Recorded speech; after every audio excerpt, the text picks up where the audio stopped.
Assalamu alaykum aziz yurtdaşlarım, ekran altı qadirli görürmenler. Hamminglarning akşaminglar xayrlik bolsun. Uyghur Akademiyasi Akademiya söhbeti hoş geldinglar.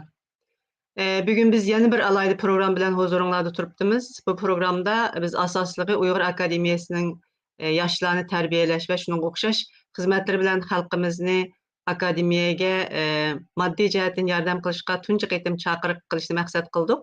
Hammamizga ma'lum, bir millatning taraqqiyoti, mavjudiyati uchun bilimga va bilimlik boshlamchilarga, har jihatdan yetilgan ziyolilarga ehtiyoji bo'ladi.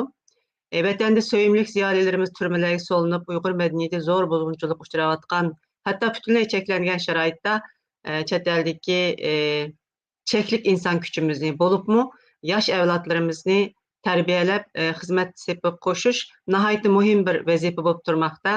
Bugungi programmamiz mushu muhim masala ustida bo'ladi. Diqqatinglar bizda bo'lsin. Aldı bilan program qatnashuvchilarimizni tanishtirib o'tay.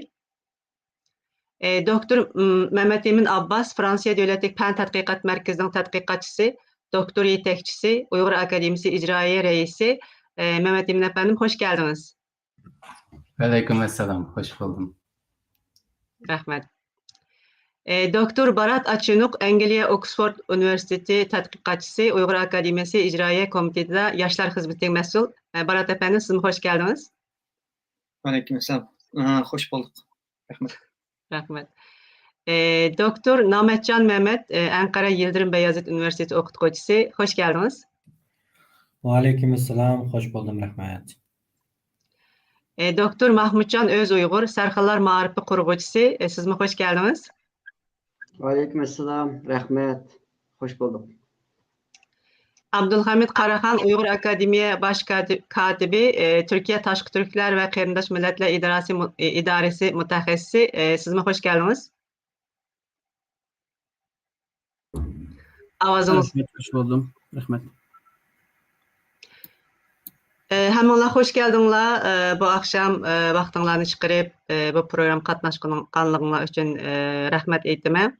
Haqiqatan nihoyatda muhim masalalar ustida sizlar xalqimizga bundan keyin bo'libmi yoshlarni tarbiyalash haqida nima xizmatlar qilindi va nimalar qilinmoqchi bu haqda so'zlaysizlar. Undaq bo'lsa men vaqtni ching tutib darhol programni boshlay. Doktor Mehmet Emin Abbas efendim, sizden başlayalım. Akademiyanınki yoshlarni tarbiyalash jihatda, bundan keyin qilgan xizmatlar jihatda qanday proyektlar bor? Marhamat, söz sizde. Assalamu alaykum qarindoshlar, hammalarning omush vaqti xayrlik bo'lsin.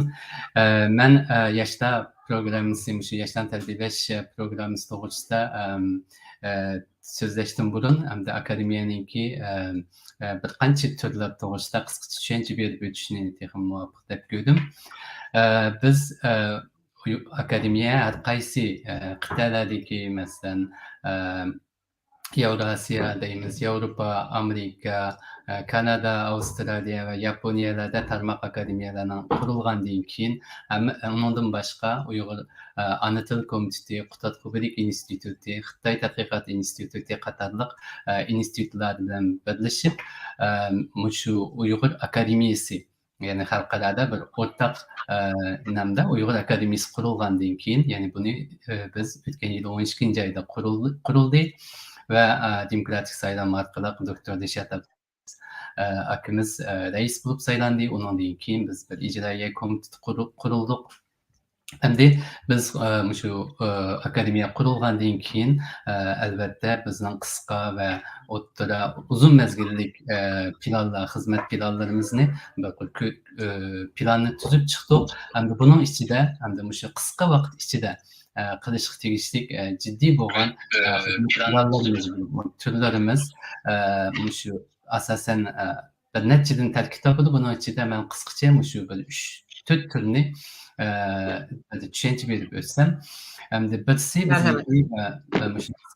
qisqa mezgil ichida qilishlik eng muhim bir xizmat planimiz, ya'ni turimizning birisi Uyghur Anıtıl projekti, yani bu Anıtıl kitaplarını tüzüş projektinin bunun asas maqsadi nima degan vaqtimizda hozir dunyoning har qaysi joylarida Uyghur ana tilini tarbiyalash markazlari, maktablari qurildi. Bu jihatda qarindoshlarimiz nihoyat ko'p kuch sarf qilyotdi. Har qaysi yerdagi yerlik tashkilotlar, ana til maktablarining o'qituvchilari butun kuchlarini sarf qilib shu Uyg'ur o'smirlarimizning kelgusidagi Uyghur ana tiliniki yaxshi bo'lib chiqish uchun barliq kuchlar sarf qilyotdi.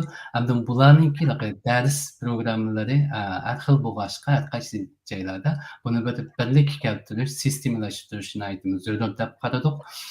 Endi bu Uyg'ur akademiyasining tarkibida ana til komiteti bor. Hamda shu ana til komitetining yetakchiligida shu Uyg'ur ana til kitoblarini tuzish proje tuzildi. Uni shu 2022 yılı 1. aydan başlap Türkiye'deki doktor doçent Rayla Qashqari xonimning yetakchiligida ilib berilyapti. Bunun da har qaysi ana til komitetining har qaysi joylardagi mutaxassislardan boshqa yana Türkiye'deki yosh tadqiqotchilarimiz bu turda xizmat qilyapti. Hamda bularninki hozirgacha nurg'un bir qancha mazmunlarda xizmatlar, kitoblar, ilib kitoblari yoki 1-yillikning darslar degandek ilib kartalari degandek materiallar tayyorlanib, yani davomlashyapti. Endi bu tur 5 yillik plan bo'yicha tuzilgan. Bunun için albatta keyingi qitimda men yana iqtisod masalasini so'zlab o'tishim mumkin. Hozirgacha biz akademiyadagi har qaysi tarmoqlardagi qarindoshlarimizning pedagoglarligi bilan iqtisod masalasini hal qilyapmiz. Chunki bu yosh tadqiqotchilarimiz uchun iqtisod hal qilishimiz kerak. Ularning ba'zilari universitetdagi o'quvchilar, doktorlikda yoki magistrlikda o'qiyotgan o'quvchilar bor. Demak, ularniki shu xizmatlarni albatta biz iqtisod jihatdan qo'llashimiz kerak. Bu bir tur. İkinci bir muhim deb qaragan turimiz endi kelgusimizdagi bizga muhim bo'lgan bir yoshlar qo'shini kerak. Ya'ni bu yoshlarni biz albatta qisqa mezgillik kurslar orqali tarbiyalashga qaraganda bir uzun mezgillik yetaklashning zarurligini his qildik. Chunki izchil holda uzun mezgillik ko'p talablar, ko'p qirliq tarbiyalash yoki yetaklash muhim deb qaradik. Hamda buningda albatta bugungi programmaning asos maqsadi shu yoshlar programmasiga mas'ul qarindoshlarimiz texnik tafsiliy tushuntirib o'tdi. Albatta buningda shu yoshlarimizga ingliz tili, kasbiy jihatdan tarbiyalanishni asos qilib, masalan ingliz tili degandek, undan boshqa xalqaro qonun, lobbichilik degandek talablardan ko'p qirliq tarbiyalanish uchun yetaklashimiz zarur deb qaraymiz. Buningda yana muhim bir projekt yoshlarni tarbiyalash projekti bo'ladi. Onundan başka biz onundan başka üçüncü muhim bir tür nima degan vaqtimizda hamda akademiya xalqaralaştı, bir sistemalaştı. Hamda buningda cho'qim bir sistemali xizmat qilgan, muqim xizmat qilgan xizmatchi xodimlar bo'lishi kerak. Bu xodimlarimiz akademiyaning albatta hozir biz deb o'tgan tür projektlarniki texmu jonliq ilib berilish uchun xizmat qilish kerak. Uning ustiga undan boshqa yana tashviqot xizmatlari, tadqiqot, tarjima degandek xizmatlar bo'ladi akademiyaning tarkibida. Demak, buning uchun bizga yana muhim xizmat qilgan xizmatchi xodimlar kerak. Buni biz muhim bir ish sifatida muhim ish deb qaradik. Bu demak shu undan boshqa yana bir muhim bir biz qilishimizda qisqa mezgil ishchiligi bir ishimiz albatta davomli ilmiy muhokama yig'inlarini o'rinlashtirish. Hamda bu ilmiy muhokama yig'inlari, masalan biz 9-oyda Turkiyada ilib borgan ilmiy muhokama yig'inidan boshqa yana Amerikada 12-oyda shu Uyg'ur madaniyatini qo'g'dash ustida bir ilmiy muhokama yig'ini bo'lmoqchi. Bundan yana Amerikadagi har qaysi universitetlar bilan birlashib ilib berilmoqchi. Bu faqat yig'inlar bo'lib qolmasdan, hamda shu yig'in jarayonida biz Uyg'ur madaniyatini qanday qilib qo'g'dash to'g'risida izlanimiz, uning ustida chat tadbirlar ustida izlanmoqchimiz. Demek, endi shu faoliyatlarimiz, shu tür planlarımız için elbette iqtisod kerak bo'ladi. Hozirgacha shu iqtisod masalalarini biz har qaysi tashkilotlarniki biz bilan hamkorlashib qilayotgan tashkilotlarning yordamlari bo'libmi, shu akademiyadagi fidokor qarindoshlarimizniki vaqti, moddiy ma'naviy yordamlar bilan qilib kelyapmiz. Albatta biz ham ishni boshlash tez bo'ladi. Jarayonda yana albatta iqtisodiy masalalar bütün bizning o'zimizning fidokorligi bilan hal bo'lib ketmaydi. Chunki bu proyektlar texmo tafsiliy ish onunla to'g'ri iqtisod masalalarini hal qilishimizga to'g'ri keldi. Shunga bu jihatda yana qarindoshlarimizni bizni davomli moddiy va ma'naviy jihatdan qo'llashini chin ko'nglimizdan talab qilamiz. Ko'p rahmat. Ko'p rahmat. Haqiqatan Uyg'ur akademiyasi uzun yillarni yaqin nurg'un xizmatlarni qilib kelyapti. Ama yana nurg'un planları bor. Buni amalga oshirish uchun xalqimizning burunqi o'xshash yana qo'llab-quvvatlashiga, bundan keyin texmi balki qo'llab-quvvatlashiga ehtiyoji bor. Hamda Abdulhamid Qaraxon, siz hamda akademiyaningki yani yoshlarni tarbiyalash uchun bundan burun nima ishlarni qildi? Bundan keyin yana qanday ishlarni qilmoqchi, qaysi tariqada qilmoqchi bu haqda bizga so'zlab bergan bo'lsangiz, marhamat. Rahmat. Assalomu alaykum ekran oldidagi qarindoshlar. Balkim bilishinglar mumkin, Uyg'ur akademiyasi 2009-yili qurilgandan boshlab asosliqi ziyolilar va o'quvchilarga qarata xizmatini qilib kelgan. Boshqa sohaga biz asosan kirmadik. Shu 12 yildan ortiqroq vaqt ichida Uyg'ur akademiyasi 10 necha qatim shu yoshlarni tarbiyalash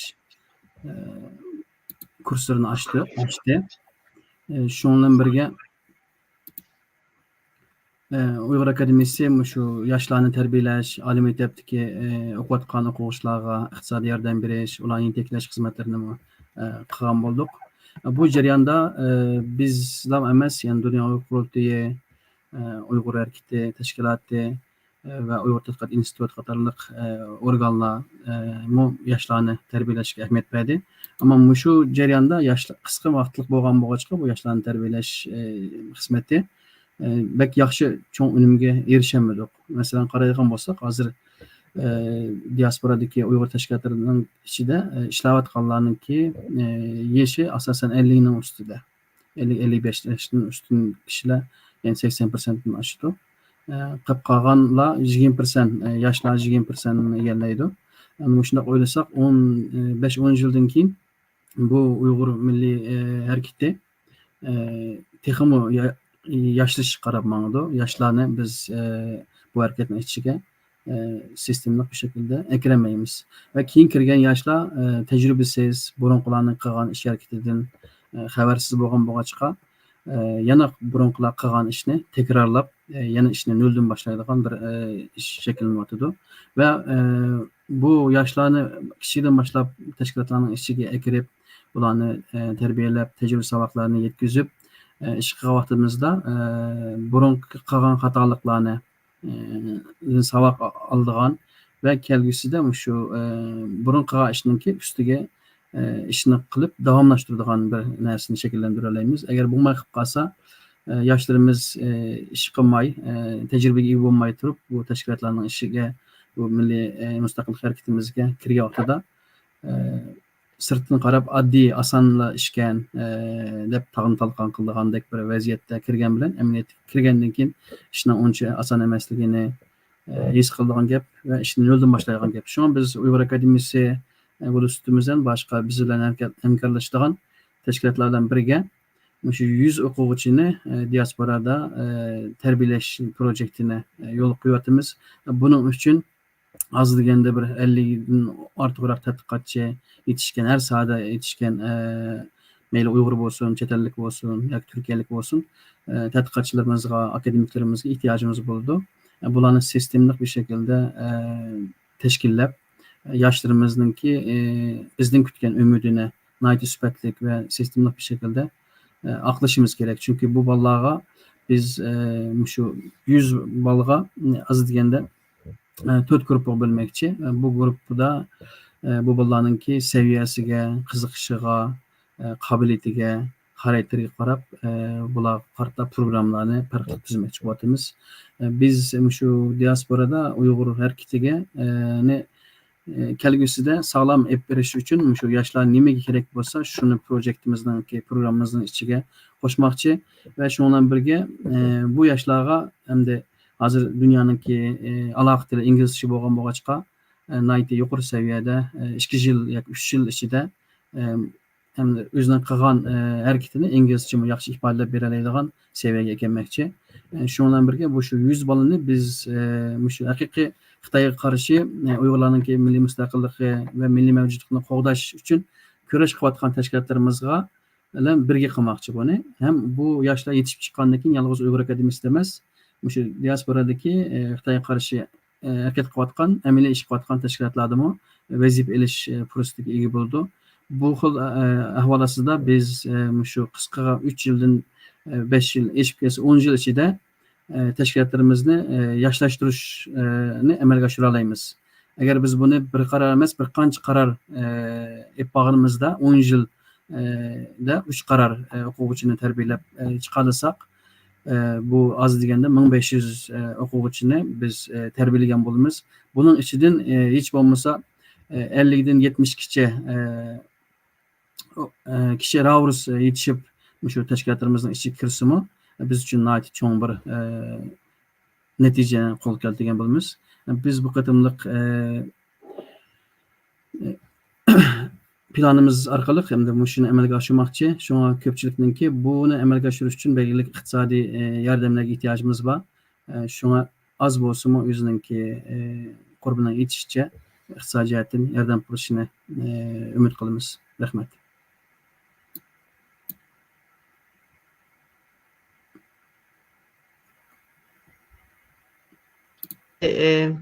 Ba'zi narsalar yanada xalqimizningki bundan keyingi bo'lib moddiy jihatdan qo'llab-quvvatlashiga muhtoj.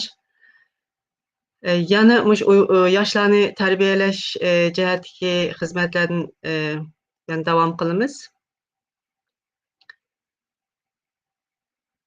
Arat Achinok efendim. Akademiyada yoshlarni tarbiyalash projekti haqida so'zlab bergan bo'lsangiz yana siz. Bo'ldi, rahmat.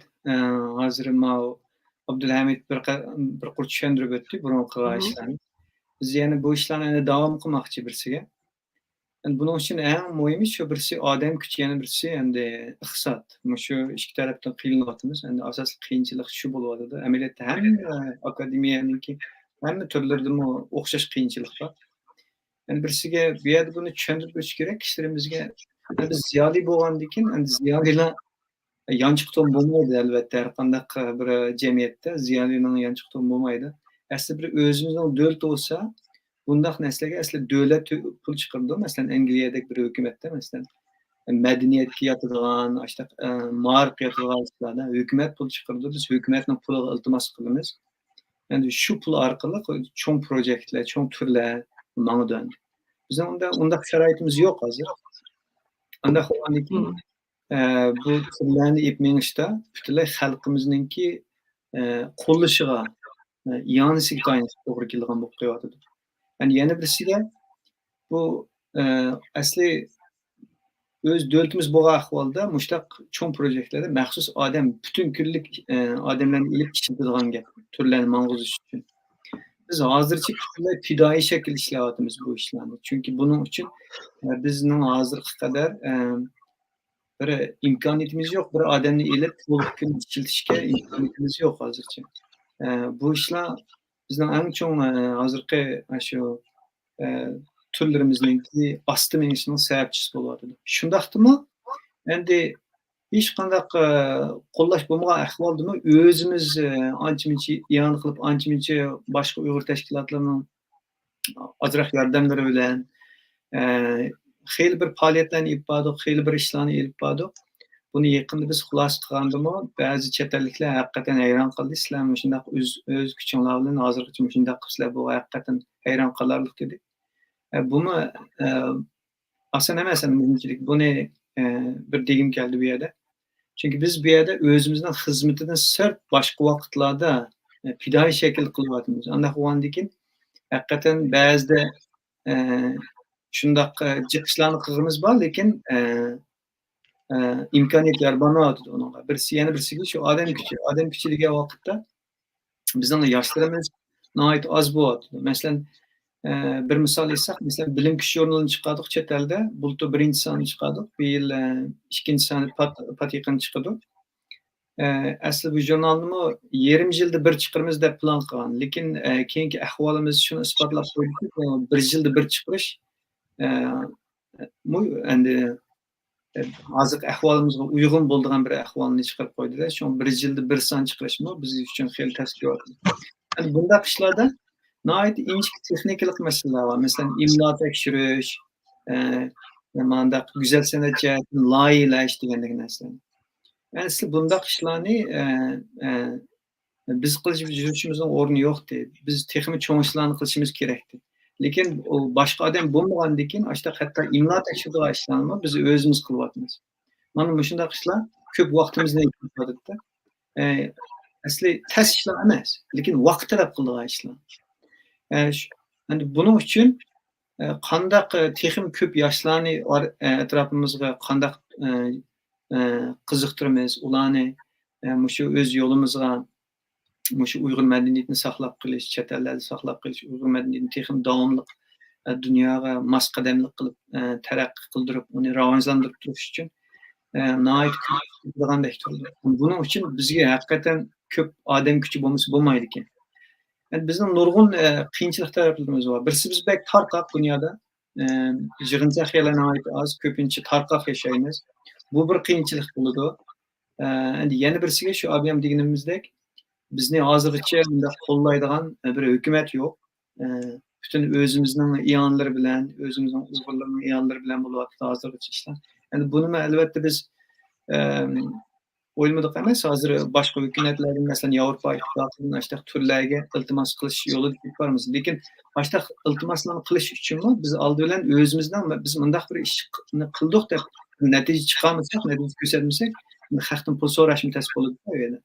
Shu hozirgi ahvolimizda ko'proq xalqimiz bizniki agar ko'proq qo'llab bersa, biz yaxshiroq bir proyektlarni oxirigacha chiqara olsak, anadan keyin shularni asos qilib turib, cho'ng hukumatlardan, ya hatto Birlashgan Millatlar Tashkiloti degandek cho'ng tashkilotlardan biz projekt tadqiqot turi yoki ma'lum turlarga iltimos qilib pul olish ehtimolimiz bo'ladi.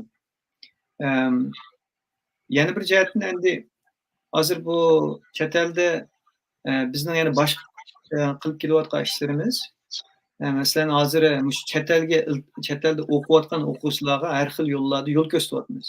Yani bunu hem davomlashtiribmiz, buni balki texnik sistemaga qilishimiz mumkin bundan keyin. Masalan, magistrlik iltimos qilganda o iltimoslarni qanday yozib, uni qanday yordam qilamiz, hujjatlarni qanday tayyorlashib beramiz, qanday ishlarga diqqat qilish kerak, doktorlik qanday ishlarga diqqat qilish kerak, doktor aşçılık iltimos qanday ishlarga diqqat qilish kerak. Mushta masalalarda hozirgacha biz qo'limizdan kelishicha yoshlarımızga yordam qilib kelyapmiz. Hatta shu chet elda hatta masalan vatandoshlik iltimos qilish kelgandimi, biz bir ikki qatim shu to'rda faoliyat olib bordik. Hem davomli WhatsApp guruh qurib, shu guruhda kishilarga maslahat berib kelyapmiz. Yani bu ishlarni albatta davomlashtiramiz kelgusida. Yani yana birisiga, masalan, shu yoshlarni tarbiyalash kelganda hatto o'quvchilarni, o'rta maktabda o'qigan, to'liqsiz o'tirib o'qiyotgan o'quvchilarning ko'z tutishini chingaytdik hozir. Sal turib Mahmudjon o'zining Sarxilla ma'rifini tanishtirdi. Biz bu ma'rifni ham kengaytmoqchi, boshqa davlatlarga kengaytmoqchi rayonlarga. Masalan, Yevropada biz buni kelgan oydan boshlab, 11-oydan boshlab Yevropada elib bormoqchi. Yani bunun asosiy maqsadi nima degan vaqtda biz o'zimizga Şu işlerimizni, kılıvatkan işlerimizni, Uygur medeniyetini rivajlandırış için, özümüzün kürüşünü davamlaştırış için kelgüsüdeki izbasarlarını terbiyeleş. Hem ulanı özünün okuş yolları için yolu içmiş arkalık özümüzge tatiş hem ulanı kelgüsüde bizim izbasarlarımız bolup çıkarlardan bir halga ekleş. Yani bu haqda hazır Mahmudcan tonuşturup ötse texmi muvaffaq bo'ldi deb o'yladim. Rahmat. Rahmet. Rahmet Barat. Avazım kelatamda? Degininizdek bizim adem küçü hakikaten nurgun cihetlerde adem küçümüz yetişmeydi. Memnunmuş akademiyanın içinde nurgun yıllar oldu. Bazı derslerini siz degenge okşaş, kılışkı boludu, lekin aç vaqt aldığan narsa. Hemmimizin öyle yani koşumç özümüzün kesbimizin davamlaştırış mecburiyetimiz boğaşka. Bunun hem de bütünlüğü akademiyadaki her bir əza hem de bütünlüğü fidailik bilen bu vazifelerin öz üstümüzge aldık. Bazı vaqtda hakikaten nurgun nəslərə özümüzün şəxsi işimizi qayırıb qoyub durubmuş işini qılışqa toğru keladı. Elbette bunu qılımız. Ama yeneler nurgun cihetlerini, teximi yaxşı hizmetlerini qilish üçün, teximi Uygur halkınınki, hem medeniyetini bütün dünyaya tanıtış, hem özünki hazırki mevcut ahvalının içinden qandaq çıkışını oylaş üçün çoxum əmdi yetişken adamlara göbek ihtiyacımız boğadı her cihetten. Şunun için deganlarımızın aytı toğra. Bu daim bu yaşlarını terbiyeleş, hem noktalık bir proje olupmuş Uygur Akademisi tarafından rehberlik kılınsa, hem bunun keyin ki yaşlarımızı terbiyeleş. Çünkü bizimki adem küçüğünü israf kılış nimimiz yok. Biz taraftaki ahvallarını hemmimiz bilimiz. Bir yerdeki hazır hem chet eldeki yaşlanımı eğer Uygur medeniyeti bilen terbiyelenmesek, Uygurlar kuş koşalaydıgan bir şəxs qıb yetiştirib çıxamısak, hem de o bizim məğlubiyetimiz oldu. Şunun için hemmimiz şu hafta baş qatırvatımız. Bu haqda hem de en çok töhbelerinin birisini Mahmudcan öz Uygur efendim kıvatıdı. Sarxılla marifini kurup, muşunun rehberlik kılıp, nurgun vaktini sərf kılıp, muş yaşlarını terbiyeliş için küç çıkırıp kevatıdı. Merhamet hem de Mahmudcan efendimini anlaylı.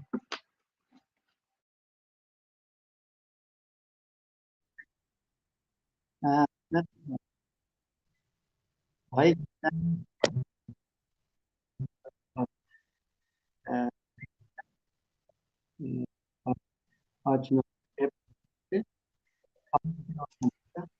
Avazınız da yaxşı emasmı?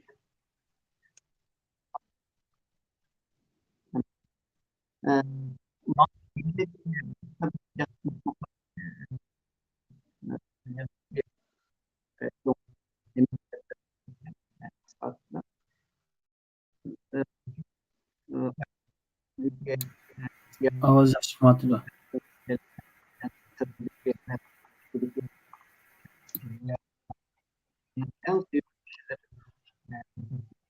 Mahmudcan avazınız yaxşı emas. Bizi anlayın. Mahmudcan, bizi avazımı anlavatır mısınız? Mahmudcan.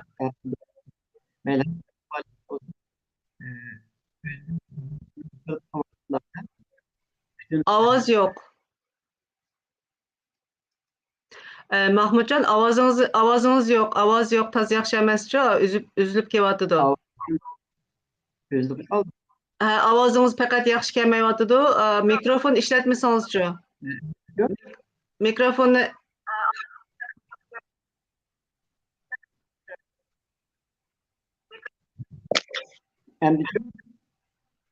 gap qıpyqma, mikrofonu evet işletmesiz qala. Kelgende qıldy, lekin üzülüp kewatydy.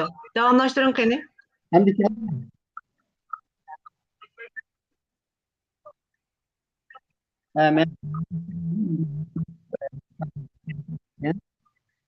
bu Yani bolmaýatydy. Telefonun avaz nim kıldığı yeri takılıp kalmaganda. onda olsun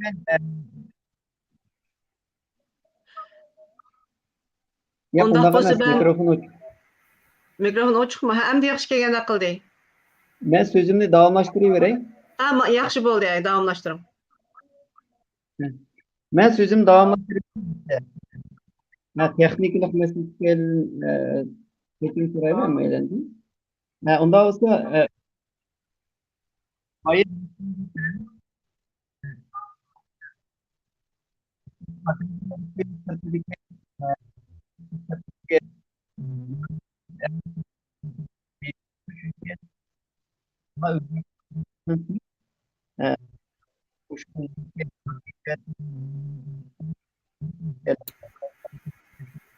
Yani yaxshi emas ovoz.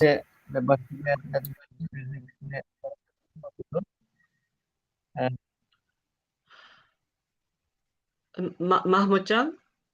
Undaq bolsa mən doktor Nemetcan efendimge söz berey. O arlıqda siz mikrofonunuzu bir nem qilib olamsız. Faqat avaz yaxşı kelmeyotidy. Nemetcan efendim, siz bilen davamlaştıraylı. Söz sizde, merhamet. Bo'ldi. Aslan Mahmudjon Sarxillo muarrifni tushuntirib o'tgan bo'lsa, biz davom qilgan bo'lsak, texmo yaxshi bo'ladi. Ha, shundaq bolsa yaxshi Texnik bo'ladi. masala chiqib qoldi, biz davom qilaverdik.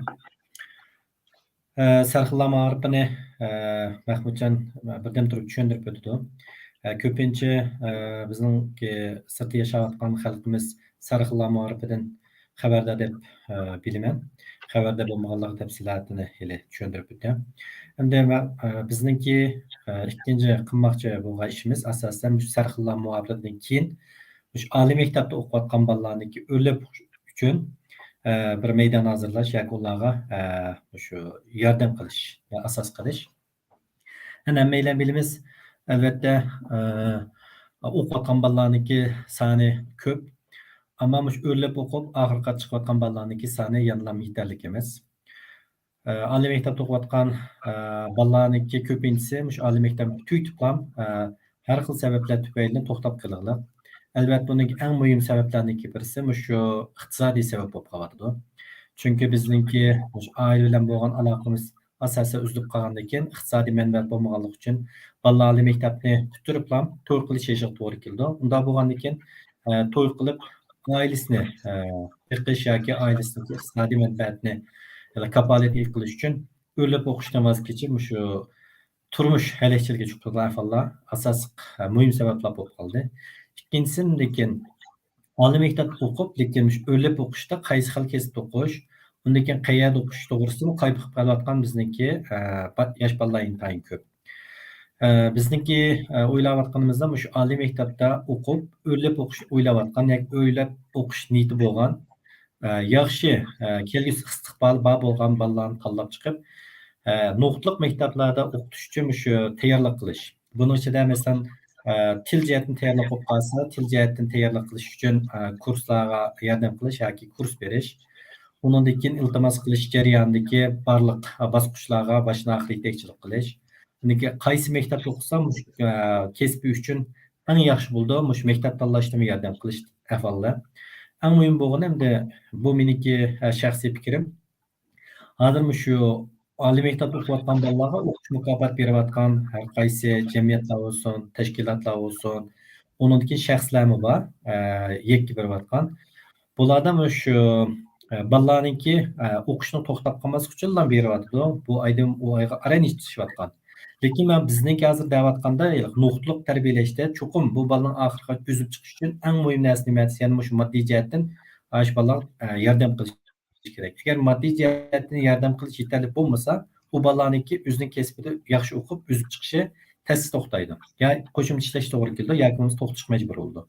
Endi biz agar shunday yaxshi bolalar bo'lib qolsa, magistrlik yoki doktorat o'qish niyati bo'lgan, haqiqatan istiqboli bor bo'lgan bolalar bo'lib qolsa, bu iqtisodiy jihatdan o'qish bittayicha kapolatlik qilib, yosh bolalarniki o'zining kasbida o'zib chiqqandan keyin, undan keyin millatga to'rpisi bo'ladi.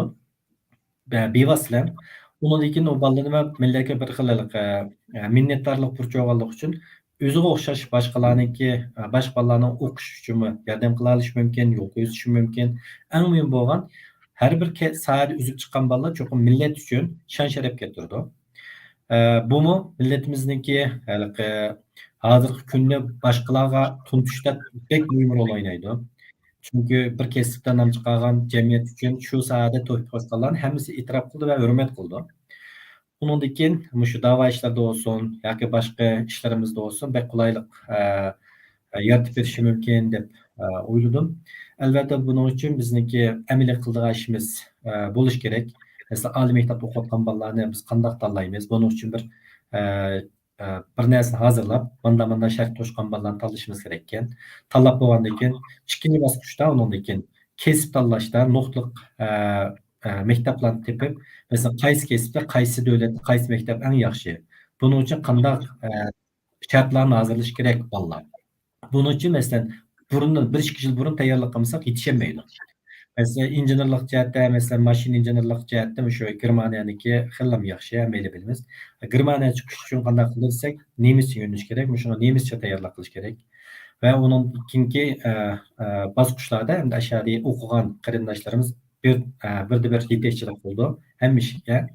Onun ikinci, yani doktora, magistrlikten doktora o'qishda yoki bo'lmasa tadqiqot ishlarida, doktorajlik ishlarida hammasida biz shu nuqtaliq ishni tutib turib, shu jihatdan yordam qilish to'g'risida o'ylandik. Inshaalloh buning uchunmi barliq qarindoshlarimizniki har qaysi dunyoning har qaysi yerda turayotgan, har qaysi yerda izlayotgan qarindoshimizning bir yer kelishi, qo'llashiga ehtiyojimiz var. Bu jihatdan barliq qarindoshimizga mishadin chaqiriqimiz bo'lib qolsa, oliy maktabda o'qiyotgan, kelgusida o'qib, millat uchun, vatan uchun xizmat qo'shish niyati bo'lgan qarindoshimiz bo'lib qolsa, har qaysi shu sohada izlayotgan cho'nglar bilan aloqalashsa, cho'qim ular qo'ldan kelishi yordam qilib, bizlar aloqalashsami, bizning qo'limizdan kelishicha cho'qim kerakli material tayyor qilish yoki bo'lmasa yo'l ko'rsatishda qo'limizdan kelishini yordamni qilamiz. Iqtisodiy jihatda hozir biz kesib bir narsa aytolmaymiz, ammo bu jihatdan izlanyapmiz. Cho'qim shunday istiqboli bo'lgan bo'lib qolsa-mu, iqtisodiy jihatdan yordam qilishga cho'qim hammaylar birga kelib bu qiyinchilikni men qilamiz deb o'ylayman. Rahmat. Ko'p rahmat. Haqiqatan ham hozirgi yoshlarimizningki nurg'un qiyinchiliklari bor. O'rlab o'qishni o'qiydigan, xohlaydigan, o'rlab o'qishni o'ylagan nurg'un yoshlarimiz bor, lekin hem maddi hem manevi jihatdan yoshlarimiz nihoyat qiyin ahvolda. Hamda buni ko'pinchamiz bilamiz, chunki vatandagi butun aloqasi uzilib qoldi. Menmi yaqindan taniydigan bir necha o'quvchilar bor, ularningki tuyuqsizla vatandagi ishlar o'zgarib, vatandan keladigan moddiy jihatdagi oilasining yordami butunlay uzilib qoldi. Bundaq sharoitda ularningki o'qishdan ayrilganlar bo'ldi. Ko'pinchisi tirishib bir yana qiyinchilik chidab o'qishga tirishdi. Bu jihatda hamda darhol yordamga erishmaganlar bo'ldi. Endi xalqimiz hozirgi vaziyatda hamda birlashamasak, ittifoqlashamasak, o'zimizning bolalarimizni ega chiqamasak, agar o'zimizning yoshlarimizni tarbiyalash uchun ba'zi narsalardan voz kechamasak, bizning hamda qiladigan nurg'un cho'ng hamda g'oyalarimiz amalga faqat oshmaydi degan gap. Hozir hamda mishadagi ziyolilar o'zining vaqtini chiqarib, moddiy jihatdan nurg'unimiz balkim yordamda bo'lib shu bolalarni qanday qilib o'qitish, qanday qilib oliy maktabni tugatgandan keyin texmi o'rlab o'qishga rag'batlanish uchun tirishyotidi. Chunki programning beshidan deb ketdik. Necha qayta balkim bu programda qayta tilga ilingan bo'lishi mumkin. Kechiringlar. Vatan uchun, vatanninki qutulushi uchun, Uyg'ur millatining madaniyatining davomlashi uchun cho'qim bizning har sohada yetishgan, mayli tabiiy fan bo'lsin, mayli ijtimoiy fan bo'lsin, bizning yoshlarga ehtiyojimiz bor. Shunga hamda bu jihatdan xalqimizningki cho'qim yordam qilishiga muhtoj biz hamda. Xalqimizga yordam qilish kerak. Xalqimiz hamda shu yoshlarni tarbiyalashga yordam qilish orqali Uyg'ur millatiga yordam qilgan bo'ladi. Shuning uchun bu nuqtani unutmagan bo'lsanglar, Mahmudjon apandim kiramayotidi deyman, biroz internet masala chiqqan o'xshaydi. Sarxillar ma'rif haqida so'zlab beralaydigan. Ha, Mehmet Emin apandim. Buldu. Qaytadan selam. Mahmudjon qarindishimiz kiramay qoldi. Men qisqacha tushuncha beray. Hamda sarxillar ma'rifi. Hozir kirganda qildi. Ekranda ko'ryaptimi Mahmudjon apandimni? Hazır kirdim. Memtimkam nem qilaversa men keyin qo'shimcha qilay. Ovozim kelgan bo'lsa. Ma'qul. Memtimka siz nem qilaversangiz men keyiningizdan gap qilay. Bo'ldi. Undaq bo'lsa Mahmudjon tafsiliy tushuncha bersin. Hozircha men shu Uyg'ur akademiyasininki abiyam deb o'tishni unutibdiman. Uyg'ur akademiyasi yaqinda bir ma'rif instituti tashkillamoqchi. Ya'ni bu ma'rif institutining ostida birsi ana til ma'rifi, yana birsi shu sarxillar ma'rifi, ya'ni sarxillar ma'rifi deganda barliq to'liqsiz to'liq o'rtadagi dunyoning har qaysi joylaridagi yosh o'smirlarimizni ko'zda tutadi. Bu sarxillar ma'rifidan boshqa yana abiyam Namatjon qarindoshimiz so'zlab o'tgan oliy maktab o'qitish ma'rifi, ya'ni shu asos uch ma'rifni asos qilgan asosda ma'rif instituti tashkillanmoqchi va bu ishlarni sistemalik holda ya'ni o'zaro hamkorlik asosida yaxshi bir shaklda olib bormoqchimiz. Qaniyamiz Mahmudjon, sizga. Marhamat. Rahmat. Aldı bilen men texnikalik mesele tüpeyilden emelin kechirim so'rayman. Hozir ovozim yaxshi kelayotgan bo'lsa, men Yaxshi kelyapti. Til tegmisiz. Memtimkamdan va bundan burunqi qarindoshlarimningki degan gapiga to'liqlama sifatida bir qancha ig'iz gap qilay. Zaten degan gaplarni shu qarindoshlarim deb bo'ldi. Men boshqa yangi gap qilishim notayin. Memtimkan bay hamkorlikning gapini qildi. Shu hamkorlik nuqtasidan chiqish qilib gap qilishni o'yladim. Ma o sarxil ma'rifi 2 yildan buyon biz sarxil ma'rifini Turkiyani asos qilib Yevropadagi ba'zi qismen o'qishlarni asos qilib to'liq o'ttirning qismen oliy maktabdan bolalarni asos qilib maxsus yetaklash, tarbiyalashni asosli maqsad shu ziyolilar qo'shini, kuchli ziyolilar qo'shinini shu Uyg'ur jamiyatiga qozondirishni maqsad qilib yo'lga chiqdik va shu nishon bo'yicha ketib boramiz. ismida deyilgandek sarxil ziyolilarni. Sarxillar degan gap keyingi zamonlarda bizning Uyg'ur tilimizga oid ko'p nem qilishga boshladi. Hammalarninki balkim bu hukmga nisbatan tushunchasi aniq deb qarayman. Deganimizdek haqiqatan meningki boya deb gapimni uqtiranmagan gapim shu hozir akademiyaning ichidagi ziyolilar qo'shini bo'lsin, vatanning ichidagi va sirtidagi ziyolilar qo'shini bo'lsin, mening nazarimda va amaliyotda eng sevimli kishilarimiz, eng qimmatli kishilarimiz deb qarayman.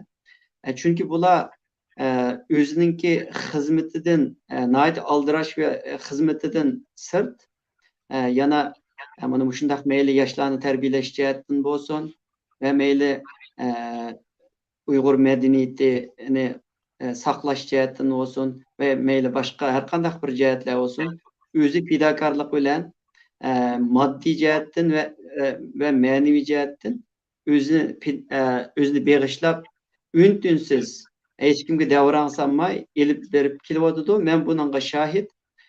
Sarxillar ma'rifining oqisidimi amaliyotda shu ziyolilar qo'shini bor. Memtimkam qarindoshim doktor Barat Achinok boshliq qarindoshlarimninki yordami bilan bularninki keynimizda turib shu yosh bolalarimizni, o'quvchilarimizni birdan biri yetaklashga kuch qo'shganlik sababi bilan 2 yildan beri yaxshi ketib boramiz va bundan keyinmi aşında elib bormoqchi. Biraz o'xshamaydigan tarafi ham sarxillar ma'rifininki qarindoshimiz doktor Abdulhamid Qaraxonboya deb o'tib ketdi akademiyaga va boshqa tashkilotlarga yoshlarni yetildirib tarbiyalaymiz deb. Men biraz farqliq nem qilmoqchi. Masalan, bu bolalarimizni boy deb o'tganimdek sarxil ziyolilar mayli bular o'qib o'zini yetildirib faqat o'ziga ko'ngil bo'ladigan ziyoli bo'lmasdan o'zining millatiga hatto butun insoniyatga foydali bo'ladigan, ya'ni o'zining manfaati uchun hech qanday nima to'nimaydigan manda insonlardan emas, moddiy manfaatni eng uch nuqtada o'ylaydigan manda bek ziyarak aqlliq yoki bo'lmasa bek yetishgan insonlar emas, toplumni, umumni o'ylaydigan, o'zidan sirt boshqalarga manfaat yetkazadigan, mana shu qanday jamiyatga foydali bir ishlarni qila oladigan insonlarni yetildirishni asosliqi maqsad qilamiz. Bu bolalarni nihoyat aqlli qilib, nihoyat donliq maktablarga o'tkazib, usta nima qilib o'tish emas, boshqa uning kishilik xarakterini asosli qilamiz. Yana bir tarafda hamda hamkorlikdan gap qilgandim. Bu bizningki umumyuzlik Uyg'ur jamiyatimizda, Uyg'urlarning ichida hamkorlik xarakterimiz biroz ojiz deb qarayman. Umumyuzlik qilib aytgan vaqtida. Shunga mushu tarbiyalayotgan bolalarimizni hozirdan boshlab o'zaro bir-biri bilan hamkorlasha oladigan, hozirdan boshlab zich uyusha oladigan, bir ishni birlashib turib bitira oladigan qilib hozirdan boshlab shuni ko'ndirishni asosli maqsad qilamiz. Shuning uchunmi sarxillar ma'rifi boshlab 2 yil bo'lgandan keyin shu eng cho'ng hozirgi ilmiy xizmatlarni qilayotgan eng kuchli qo'shin bo'lgan tecrübesi mo'l bo'lgan Uyg'ur akademiyasi bilan hamkorlik o'rnatish asosida doktor Mamtiman Abbas akamniki deb o'tgandek Uyg'ur akademiyasi bilan hamkorlik o'rnatib ma'rif komiteti qurib va uning tarmoqida va shuning bilan birga hamkorlik asosida qilishni bundan keyin ashuna qilmoqchi. Gapni yig'ib aytganda biz Sarxillar ma'rifining ishlari bo'lsin, masalan Sarxillar ma'rifi asosan bolalarga darslarni o'tish ve keyingi bu bolalarning kelgusi yaxshi maktablarga o'tkazib, kelgusi millet uchun yaramli Uyg'urlarning ichidan chiqqan liderlar bo'la oladigan insonlardan qilib yetildirib chiqish. Yig'ib aytganda bularni yetildirish, tarbiyalash uchun ve bununla bir qo'shin lazım bo'lgan, bir energiya berishimiz lazım bo'lgan, buni mangdirish uchun. Albatta buni hozirgi chiqib kelayotganlar ko'z yumsaq olmaydi. Hozir shu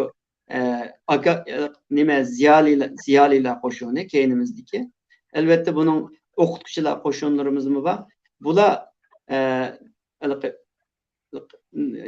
qo'shimcha o'zining vaqtidan chiqarib qilayotgan ishlar bo'lg'achqa kasbiy xodimlar bo'lmaganligi uchun o'qituvchilarimiz qo'shimcha vaqtini chiqarib dars o'tganlik uchun bu ishlar xuddi boshqa ishlarga o'xshash oqsab o'zimizning kutgan yerdek chiqolmaydiganligi tabiiy bo'ldi.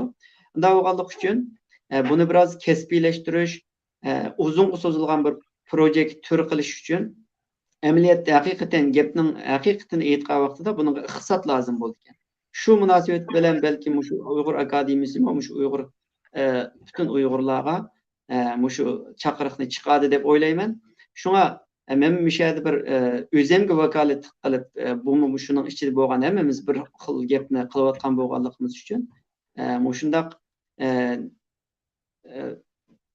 bir o'zimizningki millatiga qilayotgan ishlarga bir kishilik to'hfamni qo'shsam bo'ladi, lekin nima ish qilsam bular deydiganlarga nisbatan iqtisodiyatin yardım qilish menimcha eng yaxshi tanlash deb qarayman. Bizda tama ko'l to'lar deydigan bir tamsil bor, maqol bor. Shunga ko'pchilikninki shuni anglayotgan va anglaydiganlarninki ve bununla yaqindan ko'ngil bo'ladigan ve bundan keyin ko'ngil bo'lmoqchi bo'lganlarninki o'zininki qanchalik töhf qo'sha olsa, moddiy jihatdan bo'lsin, yani ma'naviy jihatdan bo'lsin, bu ishning ichiga kirishini ve buni qo'llab quvvatlab berishini men chin ko'nglimdan arzu qilaman. Rahmat. Rahmat. Siz hamda Sarxillar ma'rifi deb isim qo'yishingizni o'zimi chiqib turdi. Hamda Uyg'ur farzandlarini, Uyg'ur yoshlarini eng sarxil shaklda tarbiyalab chiqish ve siz deganga o'xshash Uyg'ur xalqininki bundan keyingi ishlariga to'hfa qo'shqizish. Biz hamda chet eldagi Uyg'urlarninki albatta yoshlarimiz mı bor, bolalarimiz mı bor, bular hamda har xil ma'riflarda tarbiyalandi, ama ularni hamda Uyg'ur qilib yetiştirish bizningki eng çoğun gayemiz. Olarni hem Uygur kılıp, hem Uygur'a hizmet kıldıgan kılıp yetiştiriş. Bu cəhətdə sizin deyin gepleringizge men bütünlüğü koşulume.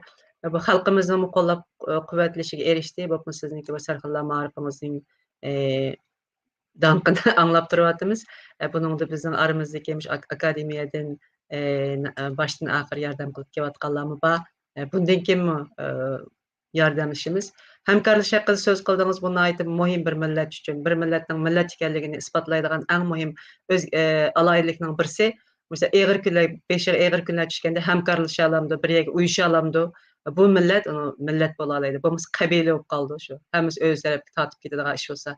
Şunun için bu birleşte hem de biraz siz yetersiz tarafımız var dep ettiniz hem de bu tanqidni mo orunluk dep qarayma. Çünkü belki biz dünyada hazır çeçilip yaşavatqanlığımız üçün hemmizden beşimizde her xil gam qaygı, dert elemler bolğanlığı üçün bir yere kilometr boluşumuz mümkün. Bence mayli nemede bolmasun bir yere kelişip tirişimiz gerek. Ezelden Uygur halkı tarihten bu yan nurgun beşe künçüşke vaqtlarda bir-birsiga tayınıp bu qiyin ötkenlerini ötken.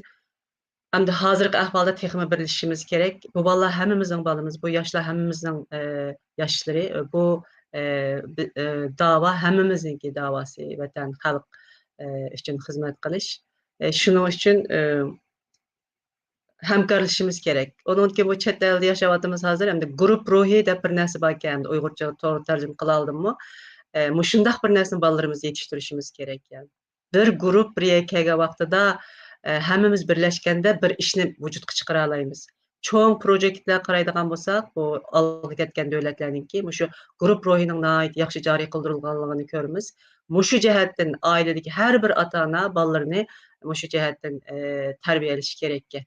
Grup içinde birlik hizmet qilishni, birlik hesdaşlık qilishni, empati deb qo'ydiq. Shundaq narsalarni bu balla yetishtiraydi ekanda. Agar o'zini aytaylik shaxsiy birli o'zining manfaatini o'ylab cho'ng bo'lsa, o ne o'ziga, ne ailesiga, ne vatanga foydali avlodlardan bo'lamaydi ekan. Shuning uchun shu birlikda hamkorlashish, birlikda bir ishlarni vujudga chiqarishga tirishish, bir bütün ishning bir parchasi bo'lish, bir halqasi bo'lish degan narsani balkim yoshlarimiz o'rgatishimiz kerak deb o'ylayman. Bu haqda endi boshqa qo'shimcha qiladigan temalar bormi? Mehmet Emin Abbas efendim. Merhamet. Ben abim badat açınıq kardeşimiz dep ötdi. Yani biz bu projektlerini, türlerini yani tüzüp arkaysı devletler yoki Avrupa İttifaqı Birleşken Devletler Teşkilatı degandek organlardan iltimas qilishimiz mümkün. Dediğin aytdı mühim bir gapni dep ötdi. Yani biz akademiya icraiya komiteti kurulgandan keyin yani tezdan şu tür grupsi kurup chiqdik. Yani bu tür grupsinin içinde her qaysi tarmoq akademiyalardanmi türge mas'ul qarindoshlarimiz bir yerga to'planib bu tür grupsi qurilib chiqildi. Hamda bu grupning asosiy vazifasi yani shu biz qilmoqchi bo'lgan turlarni sistemli şekilde İngilizce qilib tuzib chiqish, andan keyin bu İngilizce qilib tuzib chiqilgandan keyin uni har qaysi o'rinlarga iltimos qilish şekilde yani kerak ehtiyojli bo'lgan yani fursat bo'lgan o'rinlardan yani iqtisod hal qilish. Hamda şuna hem de demekçi boğunum hem bizden hakikaten kıldıraçlarımızın ait köp, planlarımızın ait köp ve elbette bu uzun sözlü, bu bir işkıcılık işlerimiz. Yani biz 5 yıllık, 10 yıllık, 20 yıllık hatta uzun mezgillik planlarını tüzüşümüz gerek. Bunun için ait ızçıllıkına ait mühim. Hem de ızçıllık buluşu üçün kəsbləşişinə ait mühim. Abim də onu da ötdük. Yəni kəsbi xadimlərimizdən buluşuna ait mühim. Abim degəndə bir tür qrupumuz bolğan bilən, yəni bu qrupdakı qarindaşlarımız işdən sırtqı, yəni qoşumçu vaxtlardan paylanıb qalğan bolğaçqa, həm də türgü məxsus xadimni tepiş biz üçün hazır ait mühim. Bu qaldı. Yəni deməkçi boğunum Eğer biz muşa qısqa vaqt ichidagi muşa xizmatchi xodimimizningki iqtisod masalalarini hal qilib olsak, inshaalloh keyingi yillarda yana 1-2 yillardan keyingi vaqtlarda balkim xalqimizdan yana davomli i'ona to'plash oldida bo'lmasligimiz mumkin. Ya'ni mushu ishlarimizni bir yurishtirib olgandan keyin, bir sistemali qilib kirgandan keyin har qaysi davlatlardan, har qaysi xalqaro tashkilotlardan iqtisod hal qilish orqali bevosita mushu planlarimizni yürüştürüp menişimiz mümkün. İnşallah o çağda bizim halkımızdan iqtisod toplash emas, abiyam degandek mesela ali mektep o'quvchilarininki üniversitetlere kirishdek iqtisod masalalarini hal qilishga yo'llarni ocha olishimiz mumkin. Men shuni qo'shimcha qilib qo'yishingizni deb qaradim. Ko'p rahmat. Rahmet. Mehmetcan efendim, sizin bu Ali mektebini tüketkendan keyin texmi o'rlab o'qish kerak, balalarniki shu o'rlab o'qishga yordam qilib, shu jihatdan kuch chiqaryapmiz dedingiz. Bu kasblarni belgilashda yoki kasblardagi yordamga erishish jihatdan qandaq alaylık var, mesela bölümlerin qandaq alaylık var, bu haqda biraz so'zlab bergan bo'lsangiz, yoshlarımizga foydali bo'lishi mumkin. Bo'ladi. Hozirgi to'liq o'tirib bitirib, oliy maktabga kirgan vaqtdami ko'pincha yoshlarda kasb tanlashda qaymoq qiladigan ahvollar bek og'ir. Hamda yosh vaqti bizdan bo'lgan. Chunki kasblarni qanday kesib, kelgusi qanday qildi, mos kelamdi, kelmamdi, uni darhol qaror qilish tez to'xtaydi. Shunlashqa bu bizning qilmoqchi bo'lgan ishdan shu bolalarniki xarakterga, iqtidoriga qarab turib, qaysi kesib bekrak mos keldi, uni tanlashga yordam qilish. Chunki oliy maktabda o'qiyotgan bolalarda hozir bizningki, Turkiyani misolga olgan bo'lsak, ko'pincha bolalarniki bir xil kasbga markazlashib qolgan ahvollar bor. Albatta hamma bolalarniki mavjud o'qiyotgan bolalarning hammasi bir kasb o'qib qolsa-mu, bizningki millatimizniki soni nisbatan yana ozlik qiladi. Lekin az bolalarni hammasi bir xil kasb o'qib qolish albatta tangpungsizlik keltirib chiqardi. Bir millatda mavjud bo'lib turishida har xil kasb ehtiyojimiz bo'ldi. Shunlashqa mush bolalarniki asosiga asosan, qiziqishiga asosan mush kasblarni ashninki amaliy ahvolga qarab turib, kasbdan tavsiya qilib yordam qilish. Buni albatta yordam qilishdan qarg'ular chiqolmaymiz. Masalan, bundan ilmiy usulda asos qanchalik, mush kasbni o'qiyamamdi, o'qiyolmamdi, uniki u bal qiziqamdi, qiziqmamdi. Shuning asosan bir tavsiya qilish. Uniki oliy maktabni o'qib bo'lgandan keyin 4 yildan keyin o'qiyotgan ba'zan bolalar va bizlar doim ko'rishadigan, aloqa qilishadigan, o'ylab o'qishni xohlagan bolalarda. Ularda masalan bizning kasb desak, tibobat kasbi o'qigandan keyin tibobat kasbini bilasizlar, tarmoq intayin ko'p. Endi qaysi kasbni o'qisam bo'ladi deb qaymoq qolganlar o'ylab o'qishda yoki maxsuslash maqsadida. Ba'zi men bolalar kasallik o'qisam deydi, ba'zilari birisi genetik o'qisam deydi. Endi bu bolalarning biz kasb bilan zamonni o'qi demaymiz. Aldidan shu bolalarning ahvollashib, nimaga bekrak qiziqadi, kelgusida qaysi sohada tadqiqot qilishni xohlaydi. Shuning asosida biz u bolalarga yordam qilamiz. Masalan, fizika desakmi, fizika o'qib bo'lgandan keyin fizika munosabat nurg'ilgan o'ylab qo'yganlar bor. Bu yerda masalan Baratjon bor, Mamtiminkan bor, bu kasbda o'qiganlar, bular bekrak yaxshi o'qidi. Uni o'ylab o'qish uchun albatta buningni kasb bilan zamonida o'qi deyilmaydi. Shu bolalarning amaliy ahvoli qiziqish qarab turib, bular balkim yo'l ko'rsatish mumkin. Sen ma fizikni ma qismi o'qisang bekrak yaxshi bo'ladi degandik. Endi bu intayin muhim. Ba'zan bolalar magistrni o'qib, "Esli men buni o'qimasam bo'pti ekan, men ismani o'qisam bo'pti ekan" deb vaqt sarf bo'ldi. Vaqt sarflamaymiz, balki iqtisodiy masala bor, vaqt nurg'un narsalar ziyon bo'lib ketdi ekan. Shuning biz buning oldini olish uchun shu oldi bilan qo'limizdan kelishicha u bolalarga yo'l ko'rsatsak, hech bo'lmasa vaqt jihatdan qutib oladi, iqtisodiy jihatdanmi ziyon topmaydi ekan deb buni o'ylashdik. Undan boshqa ma'da ba'zan bolalar xato tushunib qilish va masalan Turkiyada mana shu iloyat kasbida o'qiyotgan bolalarniki soni boshqa kasbda o'qiyotgan bolalarga qaraganda ko'proq. Albatta, bu bolalarning o'qiyotgan bolalarniki bizningki millatimizning soni nisbatan ya'ni yetarli emas, lekin boshqa sohada o'qiyotgan bolalarniki soni bekrak oz. Shunlashqa mush bolalarniki amaliy ahvolga qarab turib, boshqa kasbda o'qisa, hech bo'lmagancha oldidagi tangpungsizlikni azroq bo'lsa-mu tangishgan bo'ladi. Bunimi eslatib qo'yib, chunki nurg'unlagan shu bolalarda xato tushunish va kemislar iloyat o'qilni yaxshi ko'rmaydi deydigan. Unda şu olmaydı. İlahiyatni o'qiganlar, boshqa kasb o'qiganlar o'xshashlar bizning nazarimizda muhim odamlar. Ularga hurmatimiz bor. Lekin men endi bizning da'vat qilamiz, mumkin bo'lsa, ama tengqursuizlikni tuvan holatga tushirish. Chunki u vaqtda ba'zan o'qiyotgan bolalar bor, ilohiyatda bizlar degan vaqtda o'zining o'quvchisi yo'q, faqat shu kasb kirib qolganligini deydi. Başqa kesibni o'qiyamayman deb. Chunki ilohiy kasbda o'qiy olganlar boshqa kasb o'qish ehtimoli bor. Ijtimoiy fan kasbida o'zi tirsalam o'qib ketilgan nurg'un sahaba shuni o'qib bo'ldi.